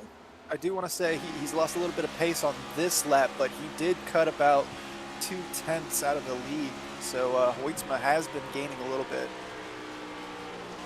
As our producer is circling right there, there's some damage on the right front part of that car there, right on the hood and the right fender there. So that could be an instance of that accumulative damage starting to build up over time. I think that's the 2nd time I've seen the 97 hit the wall. He's kept the car fairly clean, but again, this damage model can be a little bit unpredictable, so we'll see how that affects him as Blake Giglio continues to try to hold off our leader, Hoytsma, up to 4th, just like you said there. He was able to make that happen. And here we go, move for the lead to the bottom. Alex Murray's going to dive it down low, side by side, but let's see if that high line defense that Blake liked is going to work out. Yes, it will. Just barely. They're going to swipe bumpers on the straightaway. Yeah, no, we see their pace is starting to fall off a little bit with 25 to go, running in the 32s, the low 32s. But yeah, that high line is really working out defensively for Blake Giglio. It's definitely starting to frustrate Alex Murray, but still got 24 laps to go. Still plenty of racing. This is definitely not over. Oh, it is absolutely not over. Again, anybody in this lead pack, it's anybody's game. They're so evenly matched. It really seemed early on like the 28 was the standout car on the long run, but it could just be maybe pit stop adjustments or maybe just learning the track a little bit better. These guys around Murray, RJ Root, Lucas Hoytsma, Blake Giglio, even Alex Van de Sant to a certain extent, they've really started to figure out the long run a little bit more than they had earlier in the event, and that's keeping them evenly matched throughout this stint. And it really just comes down to who can have the more consistent laps, who can make the fewest bobbles, and that's when things get really, really tense. I mean, when you're just trying not to make a mistake. If you're Blake Giglio, you've got the lead, there's not that many laps left, and you know that, well, the only way he can pass me is if I make a mistake. That's when the palms get sweaty. That's when you got that death grip on your wheel and you start overthinking. That's going to be your biggest enemy if you're in this lead pack. Just don't overthink. Yeah, I tend to try not to think at all when I'm driving, because if I do any sort of thinking, I start finding the wall very quickly. So my biggest issue is thinking in general. I like to turn my brain off, but obviously these guys are way above me in skill level, so they probably are doing multiple computations at a time in their brains. So don't want to overthink, but definitely want to keep a cool head. Keep your nose clean. This is coming down to the very end of the race here, and we're seeing a great battle for the lead. Yeah, you try not to think when you're driving. I just try not to think in general. Okay, fair enough. I'm right there. The battle for the lead getting a little bit more intense. It seems like the 28 is picking up pace. He's a little bit closer now than he was a couple laps ago, even if it's just a few feet when he comes into the corner. But those few feet can make a difference, and I think we're starting to see that 28 kick into that long run mode where he's just picking up a 10th here, a 10th there. And behind him, RJ Root, well, he's right there too. I mean, he's running almost identical lap times. So again, it's just going to be a consistency game. Who can make the fewest mistakes? And this is a track that's easy to make mistakes at. I mentioned it earlier, very early in this broadcast, but in 3 and 4 and in parts of 1 and 2, there are seams on the track where they've put this sort of filler or whatever. I'm not actually sure exactly what it's called, but whatever they use to fill in cracks in asphalt. And it is a lot less grippy. If you put 2 tires on that seam, you're going to find yourself getting loose, and sometimes that's all it takes. If you get a little bit loose, you have to lift for just a split second. That's all it takes for somebody like Alex Murray to take advantage of that and get around you. And here we go. Alex Murray is going to be side by side for the lead, 19 to go. Blake's got the draft help on the high side coming into 3 and 4. We know that high line's good on exit, but that doesn't matter. If Blake can't hold on to the lead, if the 28 gets in front of him and slides up like that, That's all she wrote. Are they clear? Yes, they are. Just barely again. Yeah, no, that was a great move. Very showing a lot of patience from Alex Murray to get the job done. The lap beforehand, Giglio had really taken the front nose off of Murray's bumper. So just be able to keep a cool head and think through that and make the pass, get the pass done. Excellent move by Alex Murray. A very impressive move. And it looks like RJ Root is gonna go ahead and try the bottom on Giglio too. So Blake looks like he might be falling back into third place now. Yeah, Blake may have fried his equipment just trying to hold on to the lead. The 28 was applying a lot of pressure. He was very fast, and sometimes you look in your mirror, you start mirror driving, you don't realize how hard you're pushing your equipment.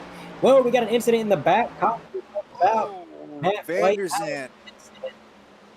Oh, No. Oh, that is 17 to go. We're going to go under caution. Go to the replay here. This was that second lead pack. Looks like the 96 got tapped by the 48. Slid them both up the track, and then 24 was already in the wall. Yeah, let's see.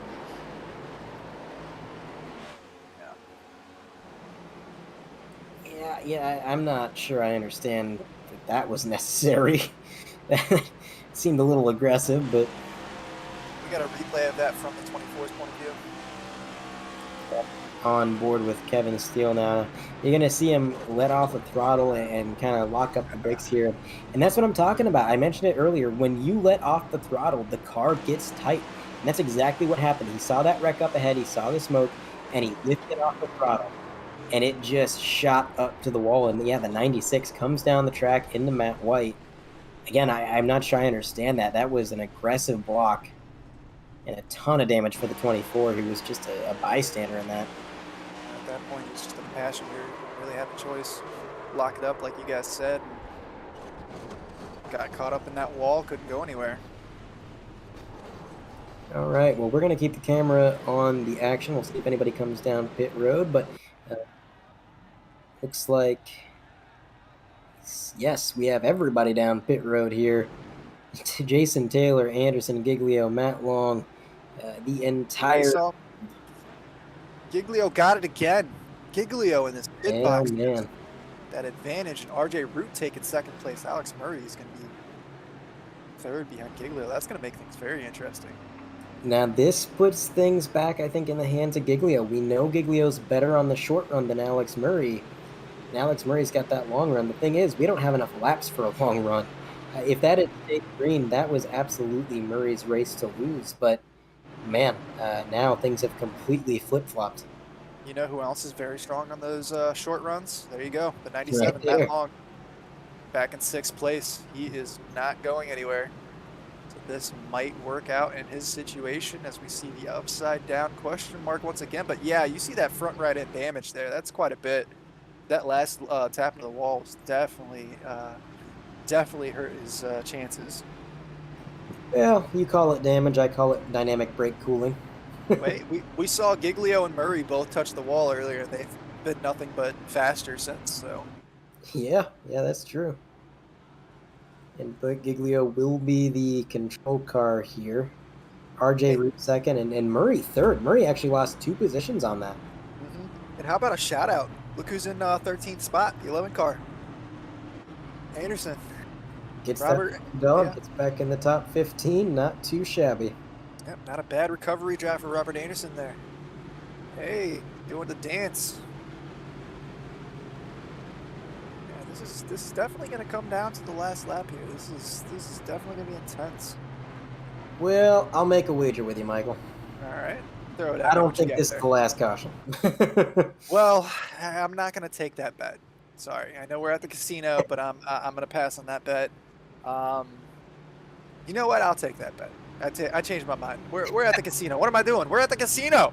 We got to roll the dice. We're going to go clean from here. Green flag racing all the way from the drop of the green flag here to the checker flag. I'm calling it. There we go. Walking out there. Let's go. Green flag to the end versus more cautions. We'll have to wait and see. I just think the aggression levels are going to be so high, especially for, like you pointed out, Matt Long. He's in sixth place. We've seen him go from seventh to first, so we know that he can get to the lead, but he's going to have to be aggressive to do it. And if he does get the lead, if he's able to replicate the runs that he's had before, he's going to have to throw some hellacious blocks. I mean, he's going to have to basically do everything short of brake checking the cars behind him to keep him there, because we know that that car fades so quickly. I would say within 10 laps, that car starts to fade. The other guys start to make time on him, and they're able to get around him fairly easily. Same thing with Blake. Blake's going to have to play a lot of defense here because RJ Root, Alex Murray, yeah, they're better in the long run, but that's not to say that they're slow in the short run. They're still fast on these short runs. They still have speed. It's not going to be a walk in the park for any of these guys, and Blake included.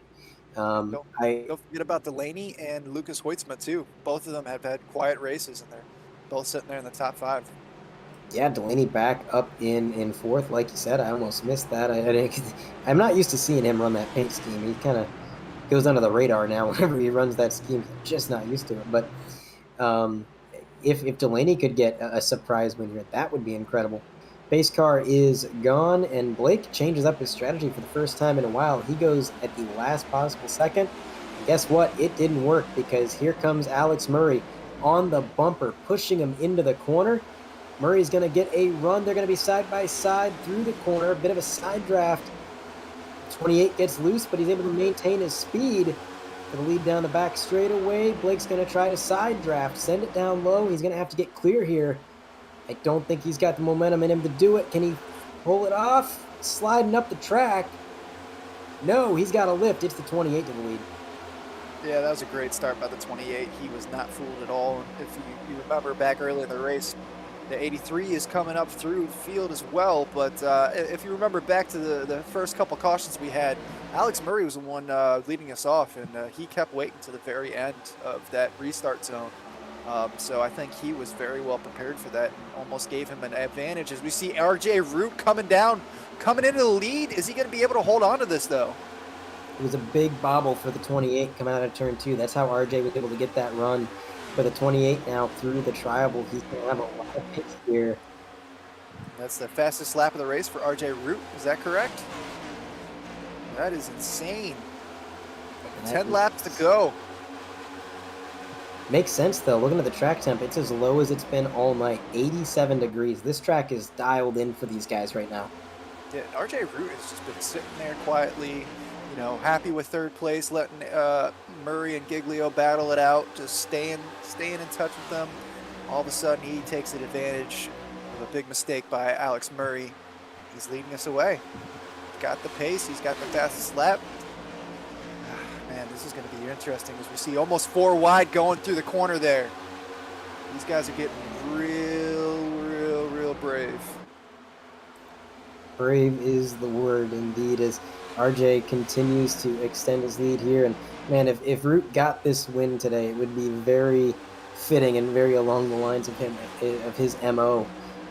Thinking back to his Dirt Bristol win, I don't think anybody had him pegged to win Dirt Bristol, and it didn't look like he would until the last corner of the last lap, where the leader made a bit of a mistake and RJ muscled by him and took the checkered flag. Well, again, RJ, maybe not the car to beat tonight, but he's been up front quietly, like you said, and now only 8 laps to go. He has just been shot out of a cannon.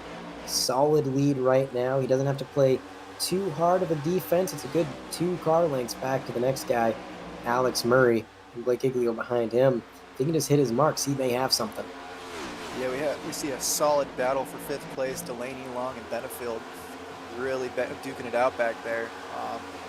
Looks like Delaney has that position, but there for a moment, Adam Benefield was right on the inside of Adam Long for 6th place, and they were both on Delaney's tail. We see Delaney now moving on the inside of Stone. See if he can get this job done. It looks like he's going to need another lap to do so as they ride side by side across the start-finish line into turn 1. And jump back up front. RJ Root still kind of hanging on to the lead. It looks like Murray got around. Oh, Murray was already around Giglio. I apologize for that, but Giglio is right on his bumper, so he's not going anywhere.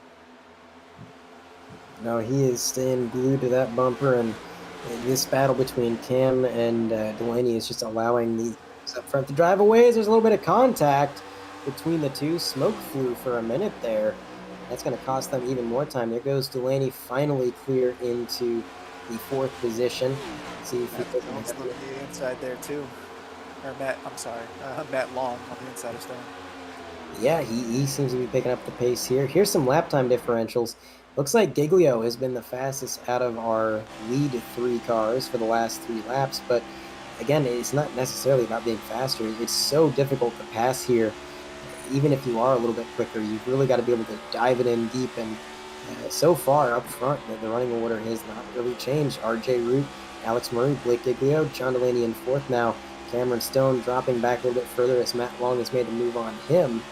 That time by Alex Murray, a little bit quicker than the other two cars, gaining the advantage just slightly, but still bumper to bumper as we come to 3 to go. Yeah, Adam Benefield got up into 6th place past Stone as well. You see here somebody tapped the wall, but it looks like everybody's okay. And it looks like Alex, I'm not sure who that was. It looks like Alex Murray getting down towards the inside here. Oh, Alex is touching the wall there. That's not going to help his case. That's going to give RJ a nice little breathing room here as we coming around for 2 left. Oof, that was a big mistake by Alex Murray. That might have just ruined his chance at the race win. And not the time to be making mistakes when you're coming to 2 to go. You want to be as consistent as possible. Now Blake's going to try to maybe make the move on Murray, but he's not quite able to. All of this happening, RJ is just driving off into the sunset so far.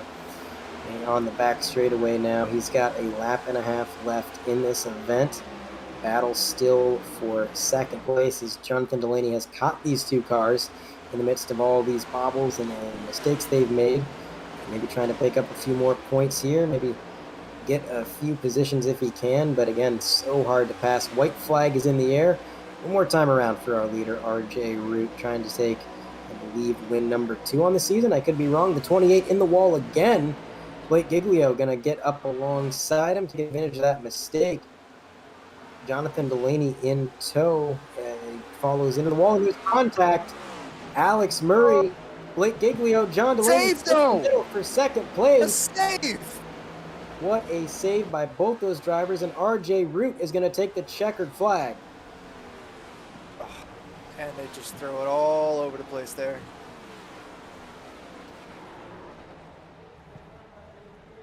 Wow, Adam Benefield coming up in the 2nd place. Giglio taking 3rd. Alex Murray. What's going on here? We're gonna have to get an official result here because the ending of that race was absolute chaos. We saw, looked like Delaney was sliding across the infield there. I'm not sure who else was joining him, but there was definitely quite a bit of contact there coming out of turn 4. As we see Matt Long sliding across the infield. Delaney got into the wall, who came down, got into Matt Stone, or Matt Long there. Yeah, just a little bit of maybe net code there. Maybe would have been contact either way, but Delaney able to get back on the track, but not before Benefield maybe got around again. I don't know. On my end, it's saying Blake Giglio got 2nd, Adam Benefield 3rd, Alex Murray 4th, and then Delaney all the way back to 5th. What a race for RJ, though. He was involved. I think he brought the first caution out. I think he spun by himself there earlier. That was the 48. Didn't RJ Root have a spin at one point? I believe he did. Yeah, I think he spun it at some point early on. Great recovery drive. Able to stay up front and just bide his time and take advantage of Alex Murray's mistake. Solid win. And no donuts because he just blew up his engine. Doing a bit of a team celebration there with the boss, and man, like I said, just a crazy win. Kind of unexpected there. We have the final results of the race. RJ Root, Blake Giglio, Adam Benefield, Alex Murray, John Delaney, Sean O'Brien Jr., Jason Taylor, Matt White, Cameron Stone, Brandon Pierce, Robert Anderson coming back to 11th in that number 11 car. After getting that lucky dog, Brian Samuelson, Ralph Hutchison, Dustin Hall, Randy Drumhiller, Mark Paget, Zach Roethlisberger, Matt DiCiani. A little bit further back from 18th, it looks like we're going to have, if it scrolls, there we go. We have Kevin Steele, P19, after that late race incident. Matt Long in 20th. Tanner Marty, Derek Heitman, Lucas Weitzman, Jason Baker, Alex Brinson, Bryson Alexander, Alex Vandesant, Rob Tracy, Devin Medeiros, Patrick Mouchet, Damaris Hickenbottom, Dalton Mobley, Lance Ripka, Chad Sanner, Nolan Hodgson, and Wayne Grassi is going to round out your field. Now we're just going to be waiting on some of these drivers to get into the waiting room for an interview. Looks like we got 2 out of the 3. If we think we're just waiting on the 3rd place finisher of... Nope, we have 3rd place. All right, well, I'll tell you what. Let's bring Adam Benefiel up here.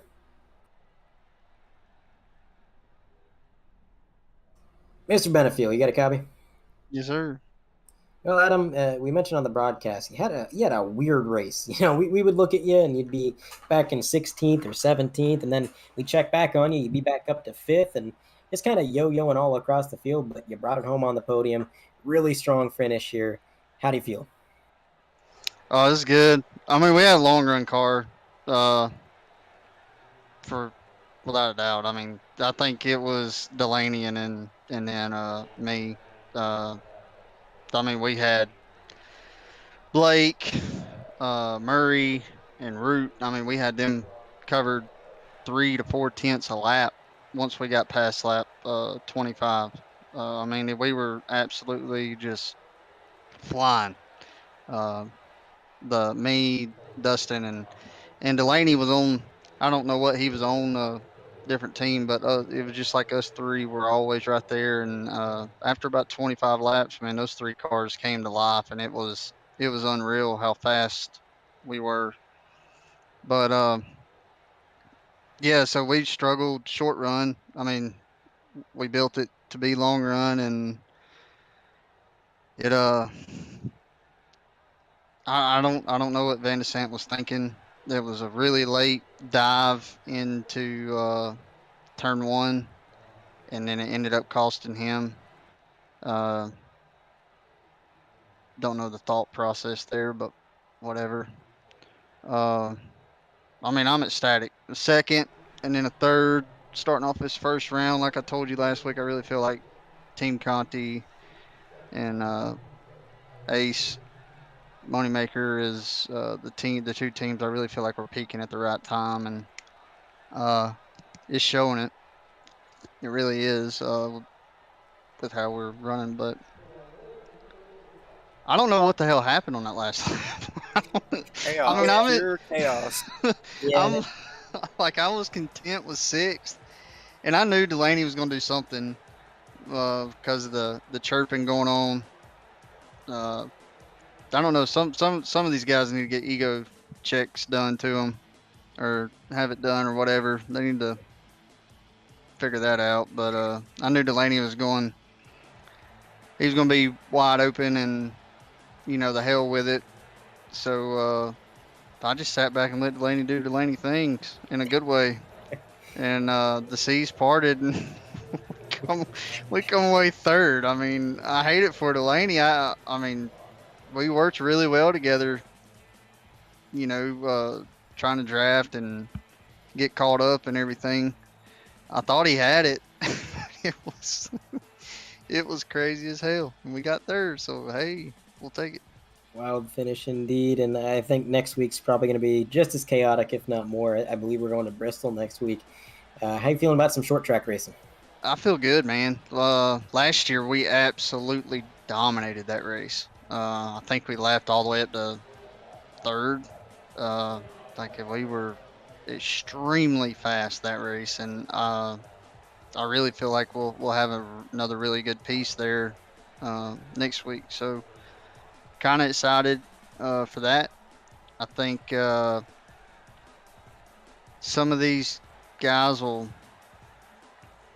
you'll see some paybacks. I think people running a little, elbows up, throwing some hip checks or some elbows or whatever. Dude, I can't talk. I'm freaking like 3 beers in, and I can't even process this last lap. Like, I don't even know what the hell happened. I mean, So, that's how I started the broadcast. I mean, it's crazy. But hey, third, gotta give a shout out to B Hicks. Hope you had fun at the wedding. Uh, can't wait to get him back next week. Shout out to I hate Damaris got caught up, man. He was another one. He would creep on those long runs too. Dude, it sucks, man. We're gonna get him tuned up, ready to go at Bristol.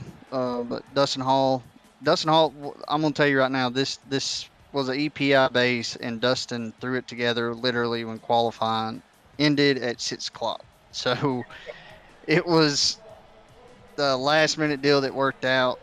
So thanks to him, thanks to Filter Time, thanks to Kevin for the sexy paints, thanks for y'all for broadcasting it, thanks to Kevin and Dee for putting on this. This is an amazing league, man. I mean, 100% length race that's literally you're sending people home because they can't make the show in qualifying. Like, you're doing something right when you're doing something, when you got that going on. So hell of a job to them. Filter Time, Junior Motorsports, Team Conti, EPI, WR1 Sim Chassis. And I'm going to shut the hell up, let y'all interview somebody else. All right. Well, thank you for your time, Adam. We'll see you next week. All right, bud. Third place out of the booth. And now I'm going to let Michael take it away with second place, Blake Iglio. Hey, Blake, second place. Crazy ending there. How you feeling? Disappointed, I think. I think I'm a little disappointed in that one. Yeah, definitely understandable. You had a solid race going. You were fighting for first place. You had that awesome stage win there, and then you were up front battling with Alex Murray there for a majority of that race, and things didn't quite work out for you at the end. So I understand the frustration, but still, you gotta come away with your second place. Pretty solid for the playoffs. So what's the feeling for next week for Bristol? I was hoping I didn't have to race it. I'm not gonna lie. I wanted to go race the real race car next week, but I guess we're gonna be back at Bristol. But feel bad there for Alex. I got into him. I just trying to side draft, get down into 3, and I hit him, and then I checked up. I didn't want to take it from him like that. I was gonna just give it back, but Delaney got 3 wide there with us, and I don't know. I think he finished like 4th, so I'm glad he didn't totally get destroyed out of that. Definitely not gonna wreck someone for the lead. Especially, I won't wreck someone for the lead, and I'm not gonna wreck someone for second. So I do apologize to him, and I know he's probably upset, but I hope he understands that it wasn't on purpose. But overall, I think it was a good night. We got good points, and just wish we could have got that one. Yeah, no, definitely see your point there. It was definitely a chaotic end to the race, but second place, you got to come away with your head held high. You had a great car all evening long. You were just duking it out there with Alex, clean racing. One lap he would be ahead, and then all of a sudden you'd be ahead. It was just a solid race. You were trying to hold that high line, that defensive line there towards the end. What exactly happened there? Were your tires kind of going there towards the end? You were able to hold him back, but then he was able to get around you. So kind of walk us through that. Yeah, I'll be honest. I don't even know what happened. I was just trying to save my stuff, and they just saved way better. So if the yellow didn't come out, we wouldn't even have been in that situation. So I kind of threw the race, I think, myself there a little bit. I beat him off pit road, but I just couldn't get to the top before everyone else could, which is part of it. We'll go to Bristol next week. I think we're gonna have a good shot at Bristol. Gonna work on the setup during the week and stuff, but I think we're gonna have a good shot here next week and moving on to the playoffs. Well, do you want to give a shout out to anybody? Yeah, I'll shout out to LMM. Shout out to Low Draggy Sports, CC Racing, Leap Performance Industries, you guys for broadcasting, and 100% as a whole. Blake Iglio, thank you for joining us. Congratulations on second place, and good luck next week in Bristol. Yep, thank you. All right, second place out of the booth. And now one final interview to wrap it up. It's going to be race winner RJ Root. See if we can't bring him up, see what he has to say. Mr. Root, you got a copy? Yes, I got you guys. Well, RJ, very interesting race, I would have to say, for you. You ran up front all night long. you were just kind of quietly riding behind the leaders, watching them do their thing, putting yourself in the catbird seat. We get a late race caution. You have just a few laps to go at the drop of the final green there, and you just got shot out of a cannon. It was like you found something in that car that you didn't have before. Maybe you just weren't showing your hand, but a lot of speed in that last run, and you did a great job to drive it to that checkered flag. Tell me about it. Well, the race really started really bad for me. I mean, starting 30th and then 15 laps in, my headset was about to die and I didn't have a spotter. So my race started so bad, but we got up to the front and we were really all just playing games on who could save tires the best. And then that last caution with 15 to go, I told Alex that I was just gonna run the top, and because we had a lot of speed on the top, but we couldn't save tires up there. So with 15 to go, I just said I'm going to the top, and I'm not leaving the top, and I don't think anybody's gonna be able to pass me. And so we took off, and the thing was a rocket ship.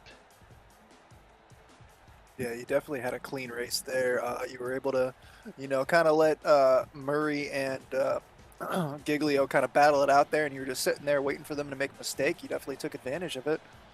So yeah, that was a solid win there for you.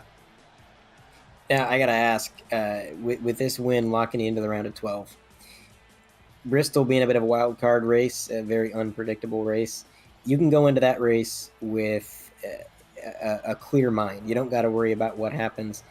How does that affect how you're going to approach that race? I think we're gonna go with a little bit more of a risky strategy next week. Where we might try to play it more for trying to just get another win, or helping one of my teammates get a win. But it's a huge weight off of my shoulders because I wasn't sure where I was stacking up in points right now, and was really just wanting to get a good points day today. And did not expect to come out here and get a win, but it's gonna make the round of 12 is gonna be a lot of fun. I'm a big fan of everything except for Texas. Well, nobody's a fan of Texas, so. But again, congratulations on the win there, RJ. A great run, like I said, and really puts you in a good position in the playoffs here. So before we let you go, is there any shout outs you'd like to make? I'd like to thank BD Technology, Burnt Rubber Productions, Shamrock Auto Care, and Prodigy Esports for all the work that they've done this year. All right. Well, thank you for your time, RJ. We're going to put you back with your team and let you go celebrate. Thank you. And that is going to do it for our post-race interviews. And that's just about going to do it for us here at Through Eye TV. Before we go, though, Michael, any closing thoughts? Yeah, no, great race. Glad to be here. It was fun and exciting. It was one of my first experiences with Kansas, so look forward to seeing it again next year because this is definitely a track that I'm gonna circle on my calendar. Yeah, no, thank you for having me. More than happy to hang out with you guys, and glad that we got such a great race. Absolutely. Thank you for joining us and lending a helping hand there. That's going to do it for us. We'll see you guys next week at Bristol. It's going to be a very action-packed race for sure, so it's one to tune in for sure. But I've been Andre Grandbush, joined alongside Michael David and, of course, Carlos Costa, pushing the buttons, bringing all the action to your TVs and computers. We will see you next week.